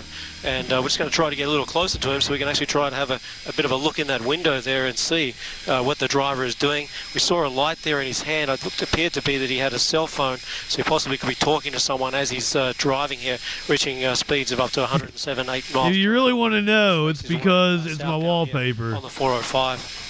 And at this point, Justin, we're thinking... Representative Anna Paulina Luna is my wallpaper right now. Is there any sense from police or any of the radio traffic that suggests there might be any passenger? No, at this stage, they believe there's only... Once again, is this a joke I've taken too far? The whole idea they're pursuing him, believing, is because he had a gun. So they just said he may have left that party and somebody saw... Or am I serious at this point? Had the gun, so that was the initial warning. But the LAPD vehicles here, you can see that they got the pedal to the metal trying to keep up with him as he's reaching speeds there of over 100 miles per hour, coming up to the... to intersection here, I believe an off-ramp, staying on the freeway. getting back over there into the number 1 lane. And again, pretty light traffic here on a Saturday night. A holiday weekend, so hopefully Saturday. I always say, hopefully it runs out of gas and this thing ends safely, Susan. Well, these days, you know, fuel mileage and efficiency has gone up. That means if he had just refilled his gas tank, he can go for a very long time. But right behind him, all those patrol cars. I don't know that he's being followed, and of course we have that light. Once again, that's like a Lexus. Rather up overhead from the police helicopter. You use a 6-cylinder and 8-cylinder. Pretty much you're using, right? Skyfox uses, or it could possibly be. They make 8-cylinder Lexuses. Overhead with the police helicopter. I like the fact that you're trying to zoom in there. Let's say it's a 6-cylinder. It's probably the most likely scenario. We talked too a lot about it gets 32, the way a 30 that's being pursued might be reacting physically to this kind of stress, and how it can be very tiresome, obviously. But that's why the pursuing officers, those in the patrol cars, they will after a while figure out how to like peel off so that somebody else takes the lead, or they replace the patrol. He's getting boxed in there. Person that, or the patrol goes to the, I guess that's the shoulder. This guy will be fresh and will have the ability it could be to have great reaction to any kind of stress or any kind of situations that change. It might have been like he wanted to get off the freeway, off-ramp. He still remains on the freeway. He's just going by. Oh no, he did get off. He is getting off. Yeah, it's actually exited here. Susan's off to the going the wrong way. Exited off Victory Boulevard here, heading back into the Van Nuys area. They said it appears that he does know the valley very well there. Getting off the freeway, there was talk that actually LAPD was going to actually hand this off to the CHP if he did stay on the freeway. We're back here into suburban streets. The driver there, again, reaching 50, 60 miles per hour. Certainly dangerous for any pedestrians who may be out on the road. Whoa. As he makes his way. There was like a scooter there. Towards North Hills through to the deeper part of Van Nuys. Susan? Sure. And I find it sort of interesting, not that I would ever be in this situation, but if I were being pursued by police, I think I'd want to stay on the freeway because... If you are ever being pursued by police, 917-830-4359. When you're on a suburban street and you have to worry about opposing traffic. Oh, no, I'll be on tonight, my lord. You have to worry about how close those patrol officers... Anonymously, welcome in. As you have to slow down to take those turns. So I always find it sort of interesting when they decide, okay, I'm going to get off the freeway. So now on Van Owen Street and Woodley, that's a fairly well-known intersection, but going up to 85 miles per hour in an area where no worries. Typically are not going that fast, and that car just blew past another car that was almost 100 street. So I'm trying to figure out exactly where they are now, where this driver is, but it is sort of interesting how quickly he's going past other cars. That's a green light, so he is technically following the rules of the road. But, yeah, I guarantee you that police officers will figure out lots of ways to charge him with traffic violations along with just basic evading police. When you're being followed by police, lights and sirens, you need to pull over. But this guy is free for... You make a good point, my lord. So he's probably going on the idea, is that a red light that he just passed through? Yes. Just crossed through a red light. Yeah, that was a red light, Susan. Yeah, red light there. Certainly trying to pick up speeds. LAPD officers, obviously, when they approach those intersections, they really have to slow down because they don't want to create an accident themselves. So that's why you see a bit of a gap opening up there between the pursuing LAPD vehicles and the suspect here. We've got another red light coming up here. Pilot Dylan gave me some advice. He's looking ahead of what's happening, making a right-hand turn there, heading northbound, I believe. Again, back up towards the 118 freeway.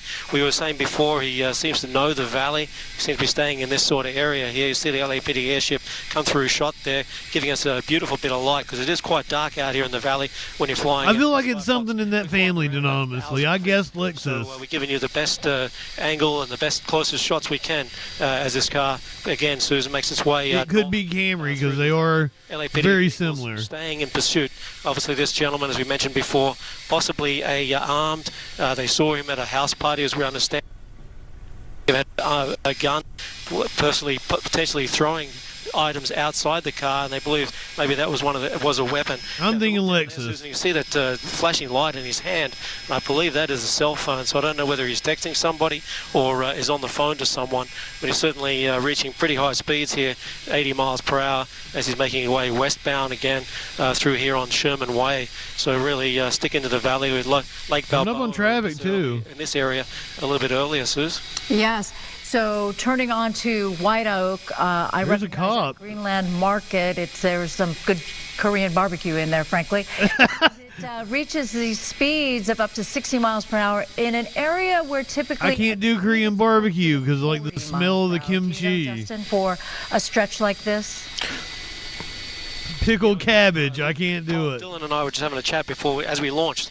Did you say Bob Dylan? We live there 45 miles per hour, so he's certainly almost doing double as he makes his way through the valley here. And notice as you come through those intersections, some of them are actually quite leveled, so he's almost getting airborne as he makes his way through there with a green light. Hopefully he's got a green light coming up here because he's making his way 80 miles per hour. It's a darker stretch of the valley as we make our way north up towards the 118 freeway through the Estreita. We're going to hit Northridge very soon. Apologize, having a conversation with Pilot Dylan at the same time. Yeah, I was in like a philosophy class one time anonymously. And I had a professor who was like, does anybody know who Robert Zimmerman is? And I'm like, the guy that murdered Trayvon Martin. LAPD did say that they thought he may be trying to make his way back home. Okay, and if you're just joining us now at 10:22 on a... He's like, no, I meant Bob Dylan. We've been watching this silver or gray sedan. The original want is just the idea that this person, the driver, is... These guys' lights off in a very dark area. Justin was saying that there was a... I sure was. ...at a house party earlier that may or may not be connected, but at this time, police are not taking any chances, and so they are pursuing this driver and pursuing the driver with the idea that the driver could be armed, although there have been reports that at one point... That joke was a hell of a lot funnier because it had just happened. ...had tossed items out of the window, and that's believed to be perhaps the weapon. So other officers have been sent to the general location of where it was witnessed that he threw items out of the car, and then they'll look... I watched an Italian try a Costco pizza. We watch this car now. And he had about the same reaction to it I did. Because I had one for the first time. He's traveled before. A year ago. Seen him 2 years ago. Area, Reseda area, Van Nuys, and a little bit of Granada Hills. Oh, look at him. He might have been less kind to it than I was, probably. He's back on Cavallo Street. He was already on that street once before. And now, Justin, he got away with murder, but mean that the helicopter life has not been kind to him since. Gone into tracking. I think he might have died. Is stepping back. Yes, it appears that LAPD officers or the LAPD airship is still there. It's telling officers on the ground his location. They do have the night sun out, but they're not actually putting the night sun. Get a whole ass cake for $16. It doesn't even have to be your birthday. Thinking that they're not following him any longer. Listen, I ate the pizza and I'm like, light pass through. You know, it's not bad. Continues to. I mean, it's not good either, but it's not bad. Vehicles are still behind him there. There are a couple of. I can see kids being very satisfied with that pizza. Mirror, but they're certainly going to be there within a minute if this gentleman decides to pull over and do a runner. But as I come back to he seems to be like, as we've seen him. Pull over and do a runner. Susan, an area they know, they study. I have not had a Costco hot dog. I'm kind of particular about hot dogs. Yeah, there is evidence just in the time that we've been following the pursuit, and right now we're having a little bit of transmission issues. But I like KFC, but I've heard all the KFCs have gone really downhill. Area. So it does appear to be a situation I'm from Kentucky. Where is familiar with this area, and as we say, the pursued suspect oftentimes prefer to gravitate towards areas that they might recognize. So he's back on Cavallo Street. He's been on Cavallo Street. And what's weird is we had like another intersection at least chicken place that was like Lee's Famous Chicken. And it was like more local to me than Kentucky Project. Uh-oh, he's getting out. Get out of here, Susan. Okay, so it's too bad we don't have the night sun, but he's stopped now. He's out of the car. He's running and holding his pants. What in the... But now the night sun is on and on him, spotlighting him as he's trying to get somewhere. He's on an alley now, and where's he going, Justin? Do you have a broader view? Yeah, that's right. He appears to be running towards a business here. That's a service station, I believe, or some type of business, a smoke shop. I'll just have to ask Pilot Dylan if he can swing us around. Or oh, yeah, we did watch this one. There's a smoke some type shop, of workshop. you're right. I'm going to tell you the way he was running there. He's not a marathon runner, I can tell you that. He's not a marathon runner. Actually know the people here in this shop. That's why he's made his way there. We're going to try to make our way around to the back of the store. Yeah, we totally watched this one. They got him he entered eventually. Well, he was and we're pretty hearing that recognizable. LAPD is just arriving on scene. Yeah, I think he would be pretty he's pretty recognizable. Before police find him, unless he can really hide very well. Is that a bar of some kind next to the smoke shop? Yeah, that's correct. Yeah, this is a bar, and just the way that the people are reacting there, it may have... I feel like he went in the smoke shop. He ran into here. To be that door there, if that door is unlocked, that's where he ran. He ran into that corner, so unclear whether he went into the bar, but you could just see the way that people stood outside as he ran towards them. They totally caught him inside the smoke shop. Let's go to Fox News The 5. This aired just moments ago. Oh, I didn't save my timestamp. God damn it.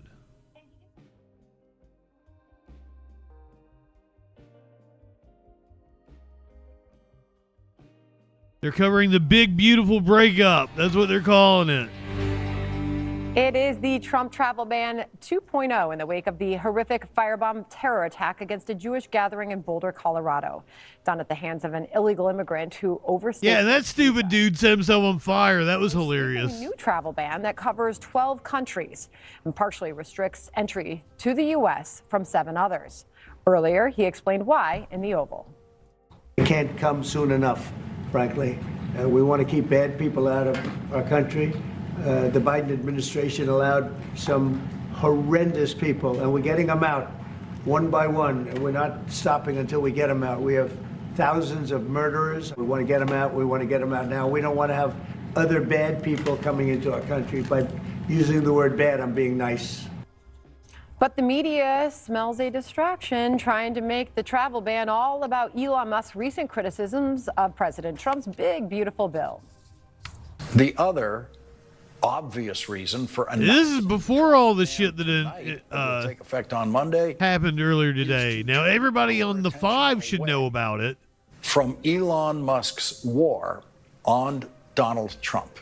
Trump has issued a travel ban, and I think that is very effective for this president in terms of changing the direction of headlines. The president made a series of announcements just yesterday going after former President Biden, announcing this, certainly knowing that it would change the topic. Speaking of which, President Trump is responding to Musk. Elon and I had a great relationship. I don't know if we're well anymore. He's worn the hat. Trump was right about everything. Elon knew the inner workings of this bill better than almost anybody sitting here, and he only developed the problem when he found out we were going to have to cut the EV mandate. I'm very disappointed in Elon. Well, we know that's not true. And I'll be honest, I think he misses the place. He actually went up and campaigned for me. I think I would have won. Susie would say I would have won Pennsylvania easily anyway. Oh boy, but Musk is firing back quite a lot on X, and it continues right now. It all started with this post that said, quote, "Without me, Trump would have lost the election." Greg? Yes. Where are you going with this? Well, I think what you're seeing is a battle between the purist and the fooled. I don't like it. I want it to stop. I want to tell them, if they're both watching, knock it off. We're done with this. This is an incredible moment for our country. It's awake. It's optimistic. It's on board with the golden age. Don't sabotage it with a self-inflicted feud. You know, don't let the Dems get back up from the floor where they belong. You know, you got two really successful people, billionaires, and they both, I guess, have egos, but they also have different ways of seeing things. The great thing about this is we all see it. This is an incredibly transparent administration. This isn't a bug in the system. This is the system. So I want you to compare this system to the one, that ended in 2020. Would you take a forceful president and a billionaire publicly feuding in public, over an invalid president, who was kept hidden from the public, in the country without a leader? So I'll take this any day. At least I know what's going on and I can somewhat enjoy it. But I want him to stop. I've had it. This is it's like I don't want to see my parents fighting. I just want them to get back to. I like Batman and Robin. I don't like spy versus spy. Can I finish up on all the outrage over the travel ban and stuff? This is a collision between adult actions and childish ideals. The hysterics have gone without adult supervision for so long, and the muscle of deterrence have atrophied. They don't know what it's like. That's why every time Trump takes an adult action, it's like a big bucket of ice water on their head. But the travel bans, the deportations, the criminal roundups, these are a course correction necessary after 4 years of children running the candy store, doling out benefits and cash to everybody. They happily forfeited the adult role to be basically a global Santa Claus. I mean, you could have protected the country. This wouldn't have happened, but now the adults are in charge. Kayleigh, do you see this as a big distraction from all the good work that this administration has been able to do? Trump, the adult. Only distract from any of those moments. I don't see it as a distraction. Yes, the liberal media will go nuts over this. They have been all week. But this was predictable. You have the richest man in the world, Elon Musk, and the most powerful man in the world, President Donald Trump. For this to work, the richest man in the world would have had to subjugate his ego to the most powerful man, because guess who the American people elected? The man sitting behind the Resolute desk you are looking at. And he doesn't know it's called the Resolute desk, by the way. He called it the Oval desk. No one wants to touch that issue. He touched it, and there was a lot of personal backlash. He lost value in his companies. He got death threats. But ultimately, President Trump is the one who won the election. For Elon Musk to say, I won Trump this election, President Trump won all of the swing states. He is the first person in the Republican Party to win the popular vote in 20 years. He had the highest raw vote total of any Republican nominee ever in the history of the party, increased double digits over the last 4 years among Latinos, Black, and young people. No amount of money bought that. What bought that was wrong. And Elon Musk had to decide, I'm either going to fold into this or go away from this. And he chose to go away from this. I think it's a sad thing to see. I agree with you, Greg. I don't want to see the adults fighting, but I do think this was predictable. Well, Harold, what are your Democrat friends saying about what looks like a breakup at the moment? So, Sandra, I'm glad you're here and glad Kayleigh's here. My Democrat friends are disappointed too. No one wants to see this. I don't think this is a Democrat or Republican thing. We should just call it for what it is. Looking back on it, Elon, after the assassination attempt, Elon stepped in. I mean, what was it? It was like the next week or maybe 2 weeks later. Like, Elon was on Trump's plane. And that did seem to be the turning point, because up until that moment, the Democrats seemed to have the momentum following the... Or was the assassination before Harris was the nominee? Do I have my timeline correct? I think Harris might have became the nominee like a couple weeks after the assassination attempt. That's possible. That whole time period, it like a lot of shit happened. I think the first one where he got his ear hit, I think Joe Biden was still the nominee at that time. And I think a couple of weeks later, Harris became the nominee. And then there was another assassination attempt. And then there was just a dumbfuck dude who was a Trump supporter that brought his gun into a rally that they called an assassination attempt like a month after that. Fuck was last year a blur. The entire year's a blur, actually. I was getting ready to say, like, from from like May to the election. But no, the entire year is kind of a blur for me.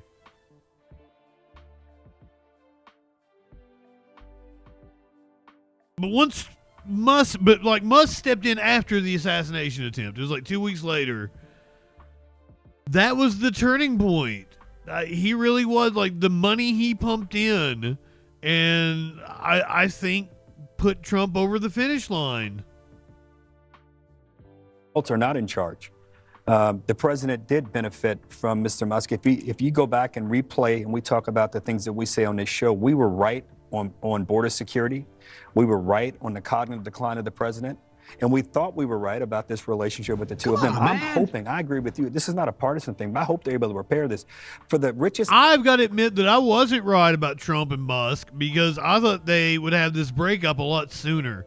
I didn't think it would last until the summer, and it did. Which, I mean, is it technically summer now, or is that June 21st? It's still spring. Person in the world who almost made it to summer. Dual citizenship, I think, but here in South Africa. And for the president of the United States who had a relationship a year ago, they were the greatest of pals. And for the world to see this is just simply not a good thing. Two, he said two things, Mr. Musk did, and the president said another thing, but Mr. Musk said that he was responsible for this win and responsible for the Senate and the House.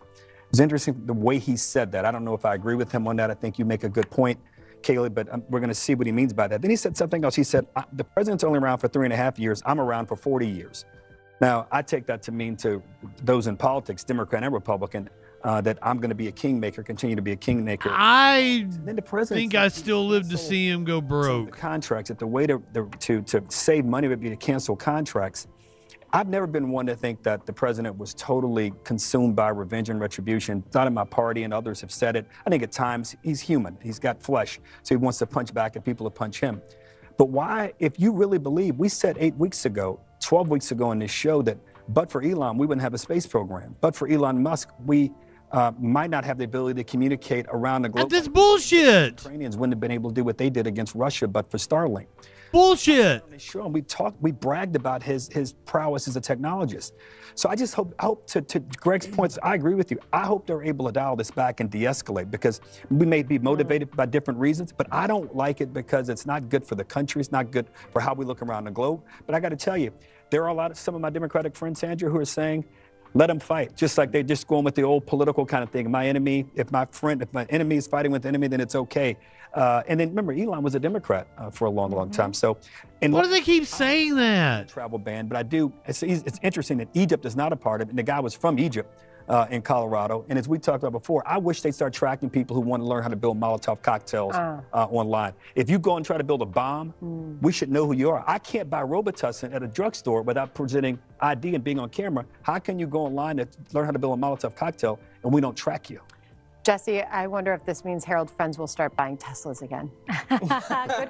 They never stopped. And maybe Trump will torch the one that Musk gave him. Sometimes when you're angry, you say... Well, Byronic, I know Kayleigh McEnany because she was... And I said he's on the Epstein list. Yeah, you did. No, I didn't mean that. Was she the communications director? No. How did Musk know? No one knows what the list is. He didn't know. But she was something in the first Trump administration. Sometimes will punch you in the face, and the next night you're having sleep with your girlfriend, and you patch things up. Really? Not your wife, your girlfriend. Who are your friends? Yeah. No one slept with my girlfriend, let's put it that way. What? These guys are like roommates. They were living in close quarters for like the first 6 months of the year. You live in sexual They're just blowing anarchy? off steam. The issue is donor maintenance. This guy's the mega donor. So you don't want him accusing you of being a pedophile, and you don't want him calling for your impeachment. I hope he doesn't mean that, but maybe they can patch things up. I mean, Vance called Trump Hitler, and he's on the ticket. My issue is that the media said that Musk was the co-president.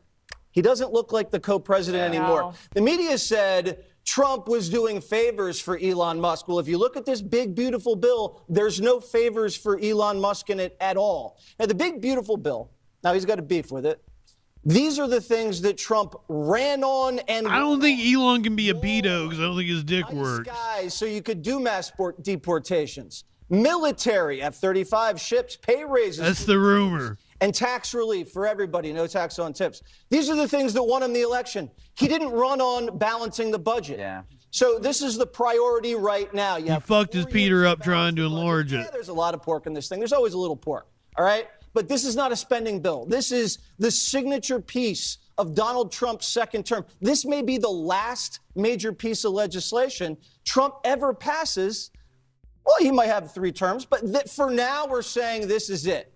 Now, I don't like the fact that he said that he won the election. This guy got shot, popped back right up. Exactly. He won all the swing states. He was always ahead in the polls. The money was great. Trust me, the money helped. Thank you, Elon Musk. But if money wins elections, Kamala should have coasted. She had twice the cash. And if money wins elections, then Elon should have been able to win those seats in Wisconsin.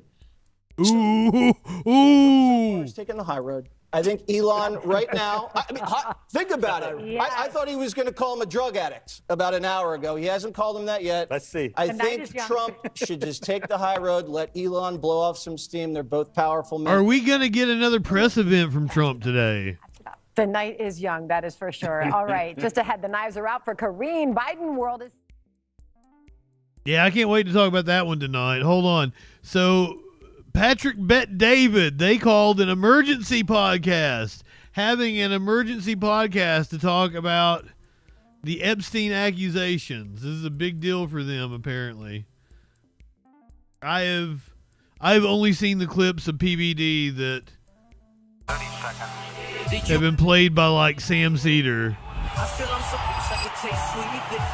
This is the first time I'm seeing this opening. This is amazing. The future looks bright. My handshake is better. The future looks bright as he has goddamn Alex Jones on. My son's right about this. I don't think I've ever said this before.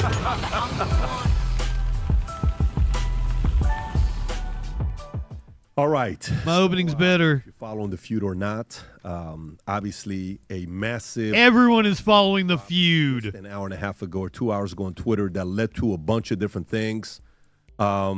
Elon Musk, Rob, if you can pull up the tweet, tweeted at 3:10 Eastern Standard Time, time to drop the really big bomb. Donald Trump is in the Epstein files. That is the real reason they have not been made public. Have a nice day, DJT. This thing gets 581,000 likes, 212,000 retweets, 100,000+ comments, 49 million views in an hour and a half, 2 hours. Rob, if you go a little bit lower and he doubles down and says, mark this post for the future, the truth will come out. Alex Jones, timeline pin drop, right? Go back a little bit. He says this. Look at today's Tesla stock, Rob. I send you the link in the comment section, in the note section that I have. Tesla had its worst single-day drop-off ever in the history of the company. So when you look at this, Rob, there's a story I just sent you. What, today? Important for the audience to see this. I put in my notes section. If you go to it, I send it to your text as well. It's important to see this because this shows the correlation of what's going on. When you look at how Tesla was affected by this, it's not a small drop-off. 14% plunge in biggest one-day valuation drop on record for Tesla, okay? On record for Tesla. So just imagine how his day's been today, right?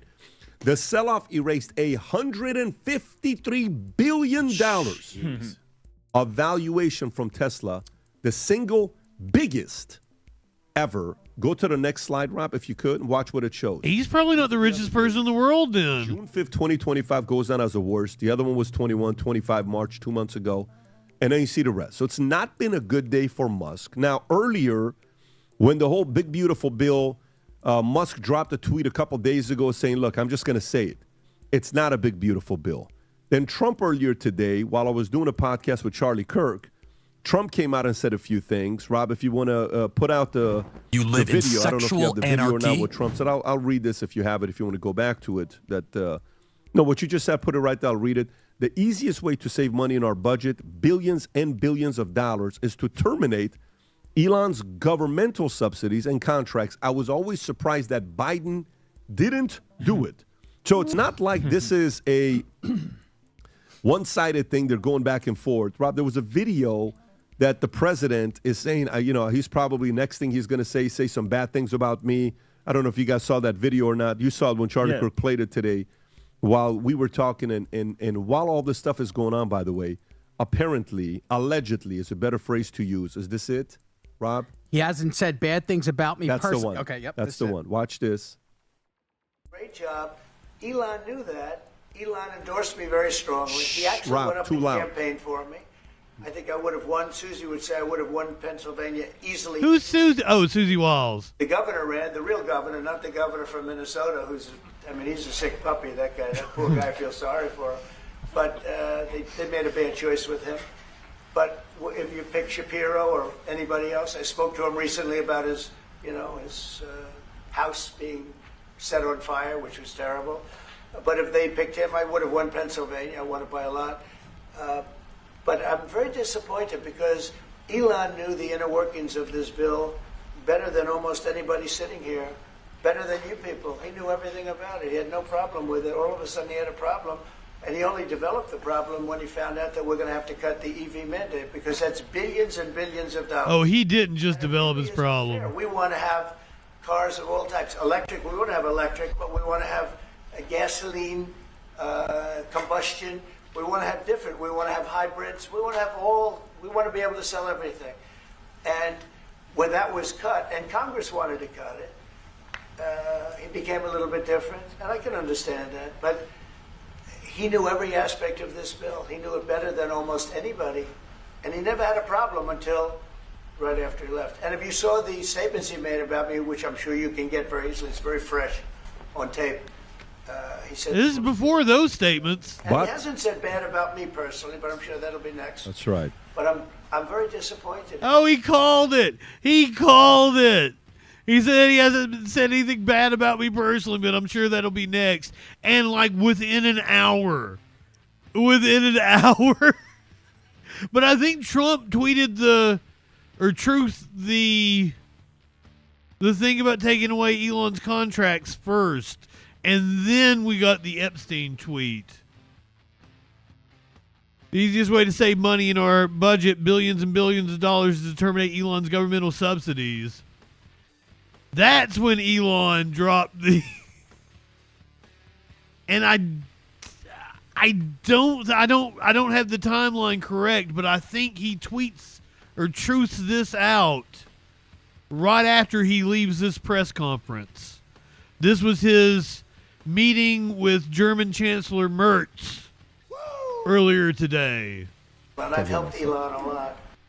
Right. So, Rob, I can't hear myself. If you guys want to turn the mic on, I cannot hear myself now. Let me check this here. Okay, much better now. So he just berates his employees on his show. That's amazing. All of a sudden, DJ Dub, welcome in. While we're going through this, of course, the Democrats are going to capitalize off this. They just tweeted this an hour ago, kill the bill and release the Epstein files.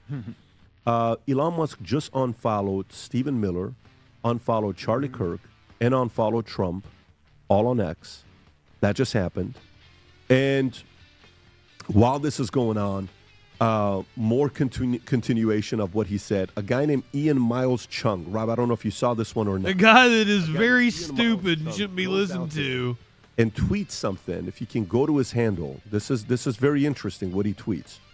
He tweets out there, if you go to his account, he goes out there and tweets the following. Now, you either trust this guy, you don't trust this guy. Go a little bit lower, Rob. You should not trust this guy. A little bit lower. Lower. There's a tweet he never set foot on U.S. soil. They should. Wrong about everything. Impeach Trump, and right there, that's the one. Go a little bit lower. President versus Elon. Who wins? My money is on Elon. Trump should be impeached, and J.D. Vance should replace him. Weird. And guess who retweeted that? Elon Musk. Elon Musk retweeted that. So if you can go on Elon Musk's tweet, Rob, go on Elon Musk's tweet. Musk retweets that. What is he saying? So Musk is officially called for the impeachment of President Trump. Right there, yes. So this just got bad. He'll do it too. Beautiful bill to all this stuff.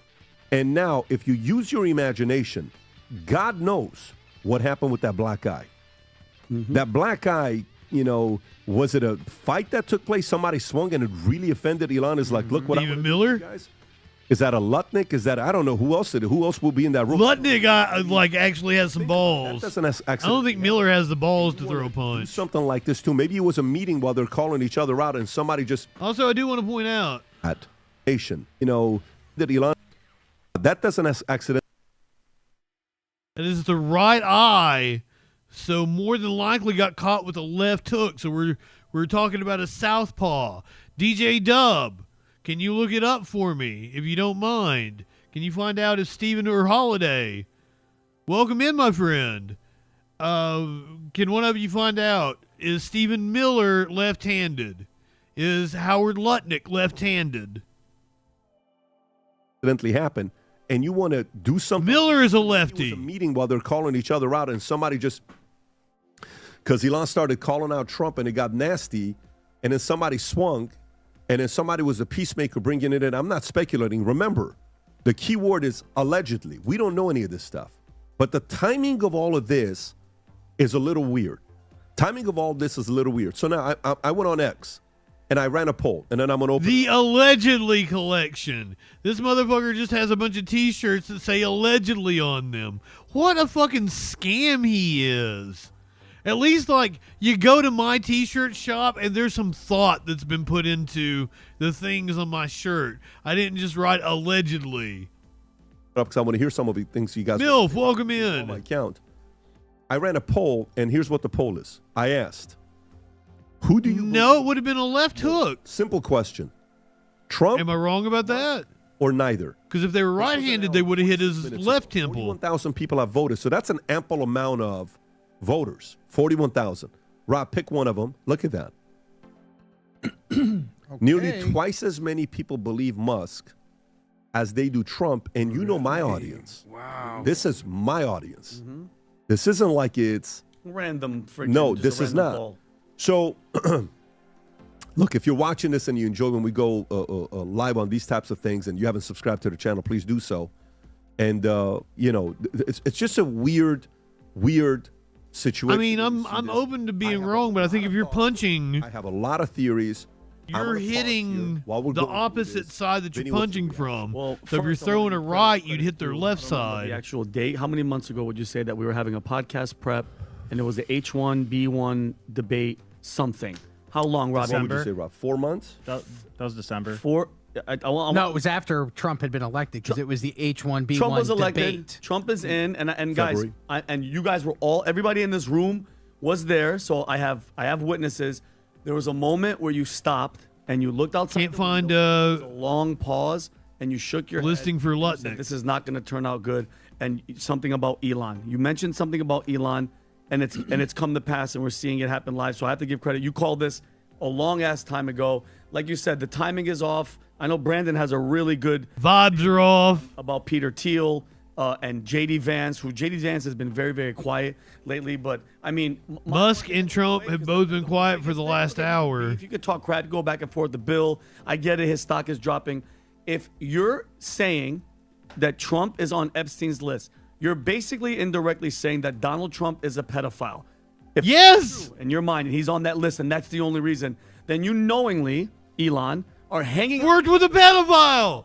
You got this pedophile basically in as president, elected as president, and so you had the pedophile on your show. You guys helped get the pedophile elected president. So if that's the case, you're a complete hypocrite. But at the end of the day, what does Elon know about the list? Patrick Bet David. And again, I'm over that list because whoever's been and his crew FBI are a bunch of hypocrites. Give a damn about it. But I think this is extremely ugly, and it's not going to stop right now. And he said he withdrew. He withdrew the Dragon. What was it, Rob? He just took out the Dragon Starship program. The Dragon thing. He's saying he's scrapping it, so there's no more recyclable rockets. Here's my thing. He threatened it. Trump. I didn't vote for Elon Musk. Thank you for the help, but this is not only disrespectful as shit. I get it with the money, but when it comes to governing this country, that's who I voted for, and I can give two shits what Elon Musk feels about. Whoa, but mind you though, here we go, and you showed a little bit of it. 6 months ago, the left was calling Elon a Nazi, a legitimate Nazi. He is bending over, and they're all giving it up for freaking Elon now. So how phony and how No one is giving it up for Elon. all of them. Okay. You're the phony. Question I got is who's going to be the first one that's going to interview him? CNN, Elon? MSNBC, someone from CNN. CNN for sure. Yeah, CNN. But this is Don Lemon, maybe. this is a question to be asking, straight up, right off the bat. Yeah. Do you believe that Elon's tweet about Epstein is purely trying to get under Trump's skin? It's because he knows something?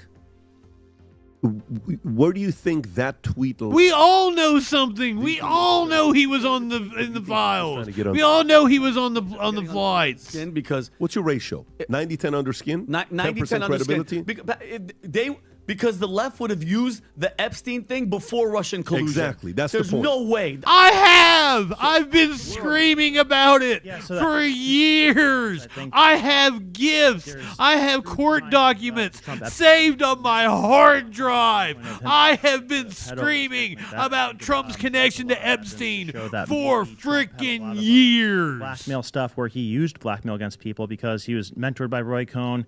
He bought the plaza. Wow. He bought the boat from the international arms dealer Adnan Khashoggi. So those were things that were allegedly used for blackmail. So I think from that side of things, he could have been involved in that type of stuff, but not the child sex trafficking type of thing, obviously. And Elon, I don't think he's doing this for pure intentions to get under Trump's skin. I think this feels like a coup where Elon's been friends with Peter Thiel since the PayPal mafia days, and feels like a situation where maybe they were trying to get J.D. Vance in and they saw an angle to do that from that day of the assassination attempt, because it's weird that J.D. Vance becomes the vice president the day after Elon strongly endorses Trump, and they loaded up Doge with Palantir employees. Now they have that Palantir Doge plan going forward, and maybe they were planning this entire time that the second that Trump isn't doing exactly what Elon wants, then they're going to execute this, because Elon wants a technocracy.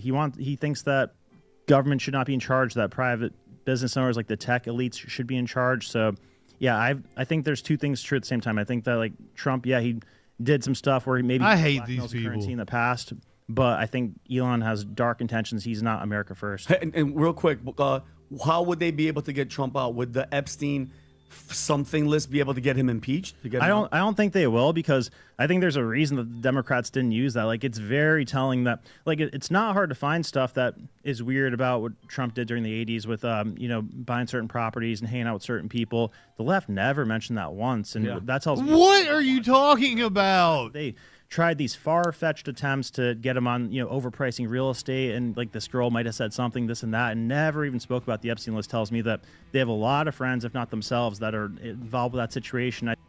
The Epstein list was well reported on. Elon Musk himself tweeted out Morning Joe talking about his connections to Epstein. This was Elon's tweet earlier. Trump giving Epstein his personal attention. The footage, shot in November of 1992, before Trump opened the resort as a club, shows the future president surrounded by cheerleaders for the Buffalo Bills and Miami Dolphins. I'm just insulted by the fact that Patrick Bet-David has as many viewers as he does, and they're just out here spewing such absolute bullshit. Easily debunkable bullshit that Elon Musk even tweeted out earlier. The left never mentioned it. Here it is on MSNBC. Morning Joe talking about it. Jesus Christ. You people are delusional. You've got the TDS. You were an example of TDS. You were an example of TDS.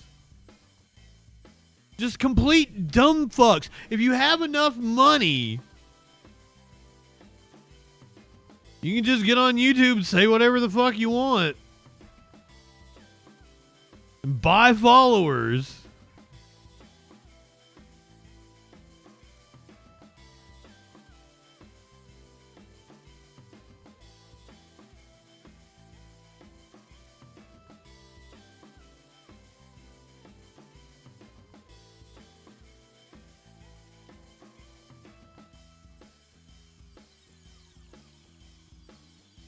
We've watched this one before, but this is one of the most fun ones we've ever watched, so we're re-watching it.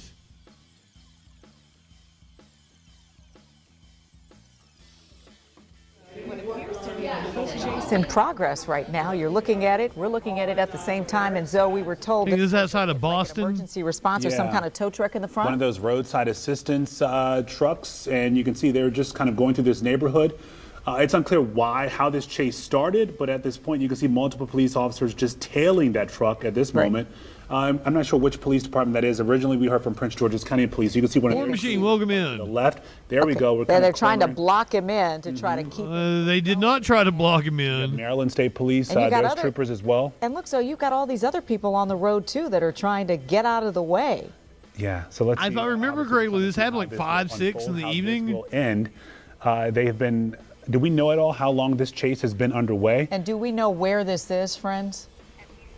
Okay, so this Yeah, stay for the chase because this is a fun one. Minutes or so, and they're just, when you deal with chases like this, we always have that debate about whether or not it's safe to do so.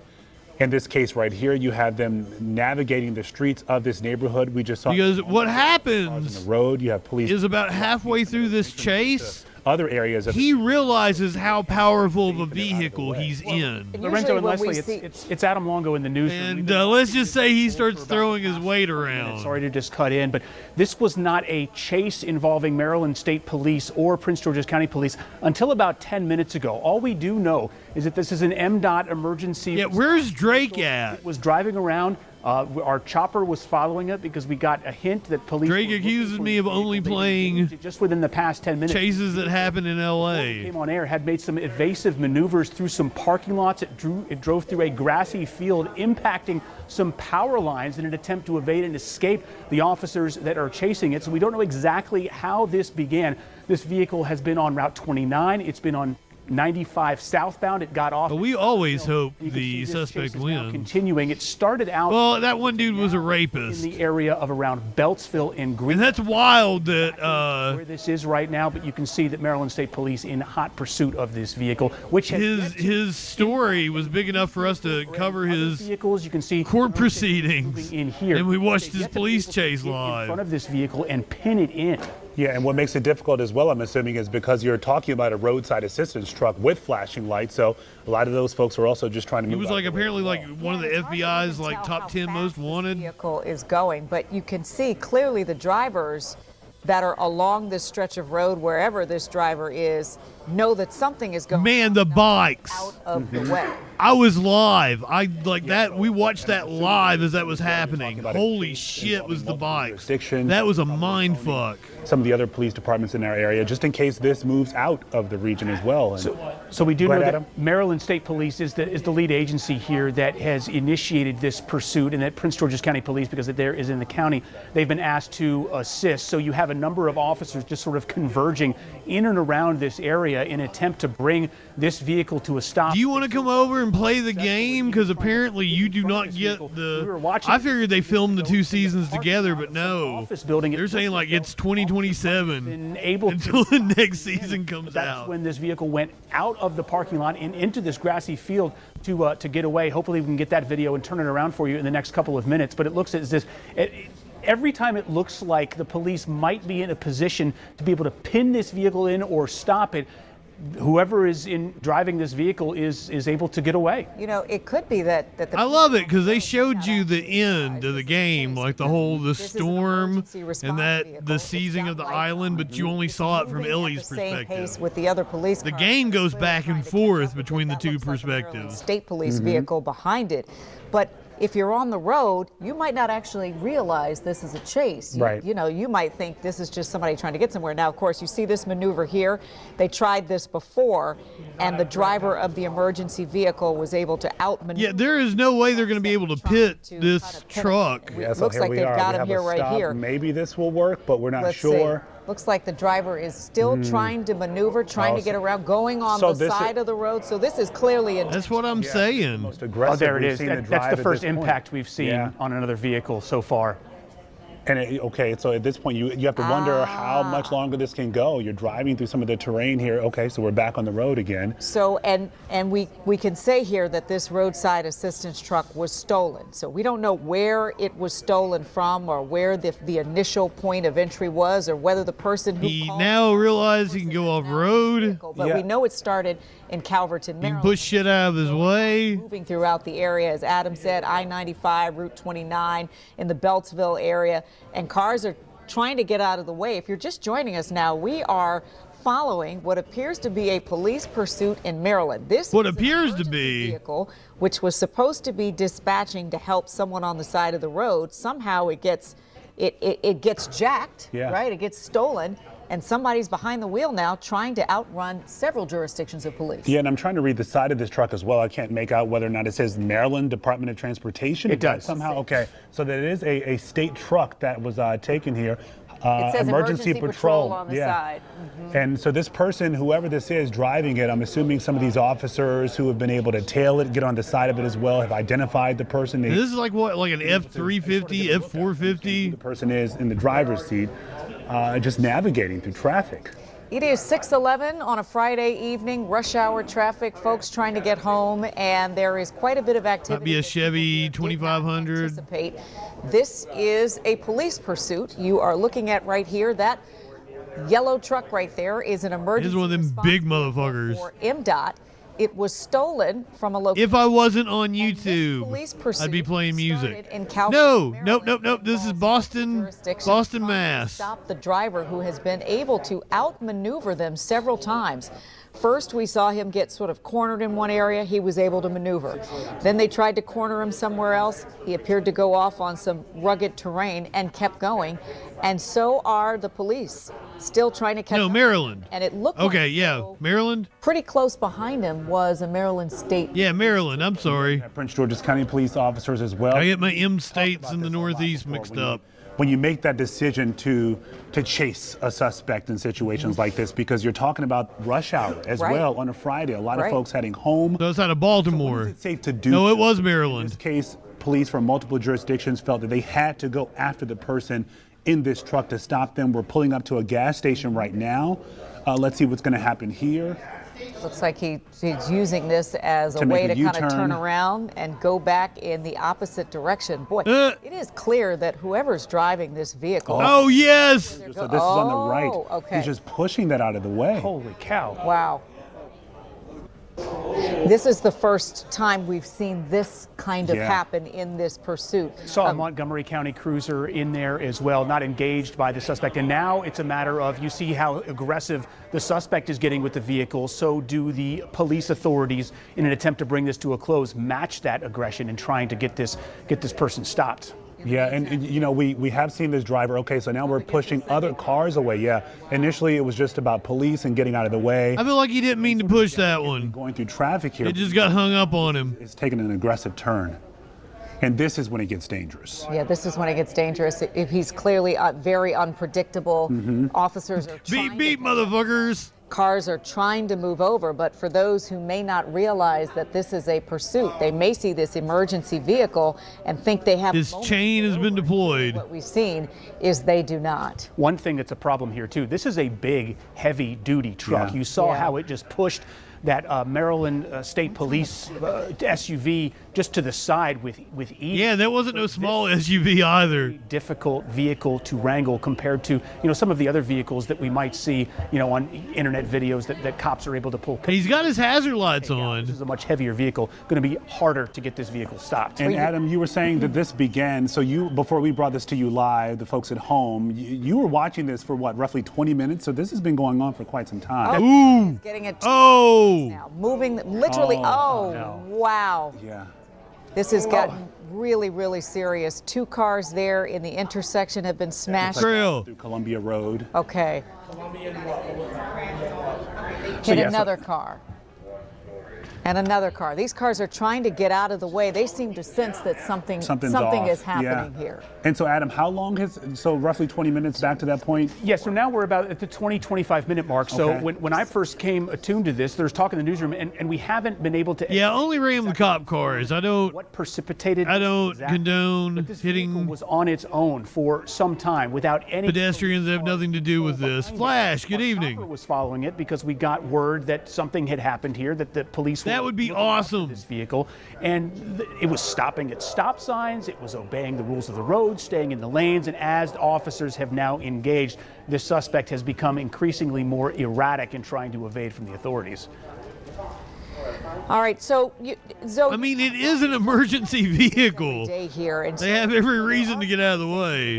when police I feel like he stopped giving a fuck. initiated, and when you look Libertad, I don't know if I told you good evening. officers are Welcome in, friend. they are authorized to pursue if it appears that somebody who has been given an appropriate signal to stop, who has been he's gonna told be to stop trapped. by a law He's in a cul-de-sac here. This is clearly not happening. Yeah, so he went into this neighborhood, it appears. Oh, T-minus, welcome in. And we have all these officers here lined up, sort of, they're staying out of his way. He did stay out of his way. They didn't want none of it. Troopers. But it's not like they could stop him anyway. That direction. This appears to be someone, and Adam, you've been watching this longer than we are, but this person clearly seems to know a bit of the terrain here. They know where they're going. It would appear that way from all the driving that we've seen through office parks and some of the main roads and now all these secondary roads. And the fact that he's been able to escape going into a parking lot and then going into a cul-de-sac and being able to get back out is kind of perplexing. But you have to imagine that the officers, they have their rules of engagement and what they Yeah, there is a chain dragging the ground. residential area. So is this the place? I don't know that he has any damage because potentially being armed. He's got like a grill protector there. Where you want to try to bring this chase. I think there's something hanging off the side. I think that's from somebody else's vehicle, not his. Once again, we're making a U-turn, and you have some of those officers. Those of you watching at home, you've noticed they're blocking off some of those streets. Presumably, in this case, they're trying to keep people out of the path of this driver. Right. So you're working on not only capturing this person, this driver, but you're trying to make sure folks are staying safe as well. Yeah, we've seen several different scenes. So they've got this roadside assistant truck being reported stolen, still on the run. By the way. Stop for just a moment here. He has hit at least 5 to 6 vehicles as we could count. So like 10 wreckage in the wake of what happened. Police have to respond to those areas and make sure they are okay. They, in the meantime, He might have totaled that cop car. this driver to stop the vehicle, which, as you mentioned, Zoe, has happened. Possibly totaled that other car that got snagged on him. So they can, get rid of the danger that's out on the roads. And then, okay, so you've seen this play out already and how this person is driving through the streets of this area. Who knows what's inside of the truck? That's going to be the other issue. When do you approach? How close can you get? So, yes, we see this truck stopped at this point, and you're wondering why officers may not have moved in already. Right. They're trying to assess the threat at this point. The video you're looking at here was recorded earlier on the left, approaching a gas station there, making a U-turn, going back out into the streets. Where you're looking at on your right is what's happening in real time. That is we were seen this pursuit. we were covering Trump. Titrate up in the aggression. His first remarks after being called a pedophile by Elon Musk on Twitter earlier. To maneuver out of that area. I have been thinking about, I've been toying with coming on in the afternoon People who seem to be trying to get out of the way and doing a more free balling show where we're watching can't really tell what's happening. police chases and congressional hearings and shit like that. This again is some video if you're joining us on the left of the pursuit when it was in action. This is an emergency response vehicle that has still going to be same troll time, same troll place. There on the left. I'm actually going to have to get off here in a second. Run on the get ready for that. Maneuvering here, hitting cars as it goes. And then on the right, Zoe, we see this vehicle has stopped, and we're waiting to see what's happening there. Yeah. We're just trying to get. So this picture on the right is by White Oak, the MVA. That's where we're stationed right now, where that driver has come to a stop. And Adam, just for some context here, originally you said we were just watching this truck. It was just driving without police behind it. We got word that the vehicle was stolen. That was it. If you'd really like to watch the VOD, I would assume YouTube is probably the best place for that. Was over the scene of this vehicle, which was driving. There is a Troll Patrol replay. It just looked like a roadside emergency vehicle with its lights on. I put everything up there. There were no police cars in pursuit at that point. Even at that point, we're told that the Maryland State Police helicopter was not involved. The VODs on Twitch have been following this, and then because I come on, listen to music or watch shit, like the VODs end up getting nuked automatically. I try to turn those off. Everything that you've seen play out on our air, or you can go and actually watch the Troll Patrol. The vehicle is made, and now it's moving again. Here we go. Here. But every single impact it's made with other vehicles, and I've counted at least 10 of them so far, we've all seen it. Nothing else happened before we actually came to air except for this vehicle evading police through an office center parking lot, and it impacted some power lines as it drove over a grassy field out of this parking lot in an attempt to get away from the officers who were following. Hey, Ads, you were just saying something about White Oak. Do we think he's in the White Oak area right now, sort of White Oak, Silver Spring, Route 29 in that area? That would make sense. It's hard to follow as the chopper has been so intently focused very close in on it, but we do know that this started in Calverton, it was on Route 29, then we saw the suspect get off onto 95 southbound and get off onto Powder Mill, so that's in the Beltsville, White Oak area. So yeah, White Oak would be closer to Silver Spring, Route 29, so it looks like it could be in that area. Yeah, it looks like we're on Route 29 at this point, and we just noticed the driver just go by a couple of officers there, and you're back on the highway again. At 29, which of course is a major thoroughfare between the D.C. area and Baltimore. A lot of folks would be driving this way during their rush hour trip home. It doesn't look like there are very many vehicles where this vehicle is right now, which suggests that maybe people have some understanding that something is going on here and they need to get out of the way. Yeah, so we talked a minute ago about some of those officers clearing the area, trying to close some of these roads. The assumption here is that they assumed he was going to go back out onto the highway, so they're trying to close down as much as they can. But at this point, you have to wonder what their strategy is to try and get the driver to stop. Yeah, because he stopped, but clearly, as you can see here, the driver has continued to go. And we say we don't actually... I probably need to feed my ravenous cat. We don't know where this vehicle, this emergency dispatch vehicle, was dispatched to, or if it even was. We're not sure how this actual stolen It does look like something's wrong with his fender. Taking off. I said I thought whatever was hanging off was from watching this another vehicle. As this unfolds. It could be something caught in his fender, but it could be like a bent fender as much as we can as we see this happen. Kind of hard to tell. Or seeing anything else in there? So I'm standing right next to WSA 9 assignment. Yeah, I think that's his fender. As soon as information's coming in, I'll be able to bring it to you. But I just want to point out, you see the sparks from the chains that are dragging on the rear of that vehicle. That wasn't there until this vehicle made that evasive maneuver to get away from police out of an office center parking lot and went into this grassy area. It clipped a whole bunch of power lines. There was a whole bunch of sparking, and that dislodged some of the things in the rear of the vehicle, and that's what we're seeing there, those channels. I was going to say, you could see it moving too. But what's his plan? You were touching on this earlier, Les. We're talking about Route 29 here. I'm assuming this is what we're traveling down right now. There wasn't much traffic before, but now we're starting to get into an area where you are dealing with... He's up on the sidewalk. We're at a light here, yeah, so you're pushing more of those cars and folks out of the way. Yeah, so Prelude Drive. All right, so I know where we are here now. Now he is heading in the direction of, sort of Columbia, Maryland, right? So you're on 29. Headed north. You've just come through downtown, Silver Spring, headed out more toward... the Columbia area, the Beltsville area, and you can see lots of cars kind of moving out of the way. He's got a lot of terrain to move, and that's sort of like a 2 or 3 lane highway at that point. He's going to pass gas stations. He's going to pass, there's the gas station. He's going to pass a shopping center on the right-hand side. That's where the Trader Joe's is, if that's She knows all about that Trader Joe's. Now, crossing the road, going onto the... He's in the wrong lane. Oh, boy. This is trying to get out of the way. This Yes. So this is what we saw earlier. They were just sort of letting this driver have it, go at it. But this is where they're probably... Whoa! Another car. Yeah, they're going to have to bring this to a stop. He bounced. Sooner as you look at this driver get Wow, more hitting aggressive. another car. 3 more cars, 4 cars, 5 cars. Doing another maneuver to go back onto 29.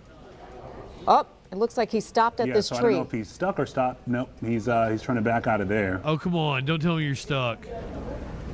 Again, so this all started with a report of a stolen truck, right, Adam? This is how we all... Okay, We've got a cop up at the window. Right now. They appear to be opening the door. Are they? Are they pulling him out of the car? Looks like they're going to try to pull him out of the car. We Guns saw it drawn. moving just a bit. Those guns are drawn. I'm not sure if we're going to cut away. It looks like they're trying to break the back window.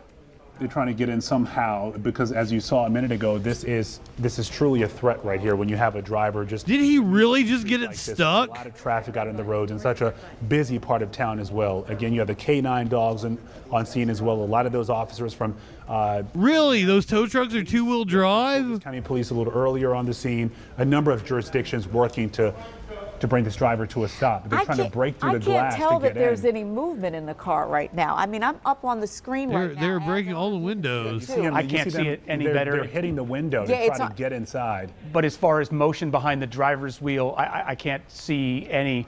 And you know what has to be scary for officers at this point is we don't know if this suspect was armed. We don't know how he or she took control of this vehicle, and also how this. I don't see anybody in there. Stay in place. Did he in the shift it back of the to a different truck? gear? Right. Is he even still moving? So there he is, we are going in. The truck. We're pulling him out. We're watching this together. This is roadside assistance truck was reported stolen. It's off 29 right now And on so the side of the road. Police are responding. And it looks like they have the person, the driver.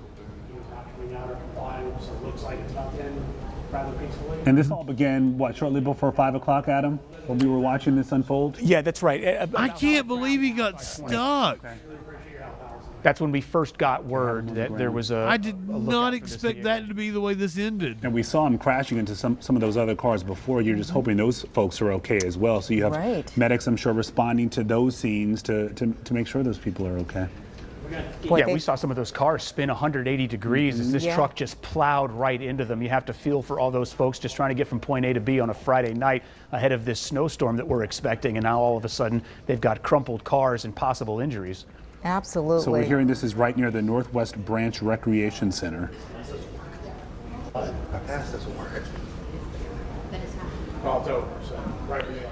Trying to pull that up. Yeah, so it's not far. You mentioned the Trader Joe's in that area, Les. So we are.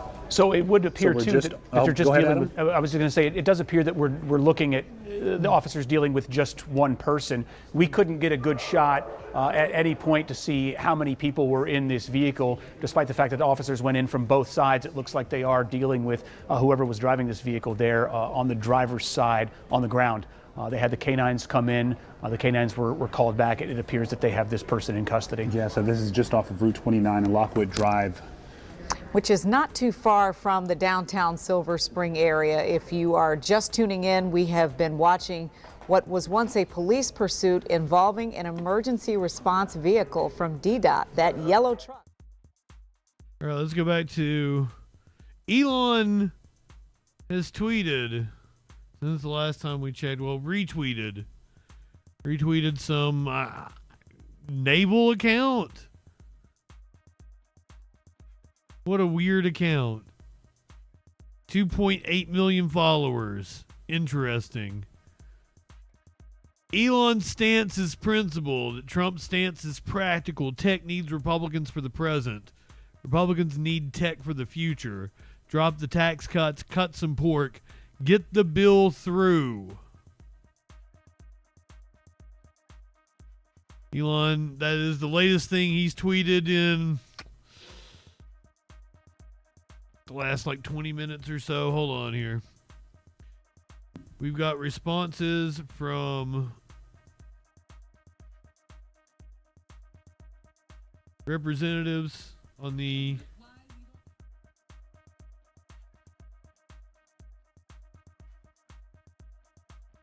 Trump-Elon feud taking place in that location. All right, let's continue on here on Live Now from Fox and take you back out to Washington, D.C. A live picture right now there at the White House. Excuse me. This is a live look. That's not the White House. That's the White House. Following the latest with the fallout between President Trump and Elon Musk, let's take you back out to some lawmakers that we didn't get the full comments from. Let's listen in to them here from our nation's capital. I haven't seen that.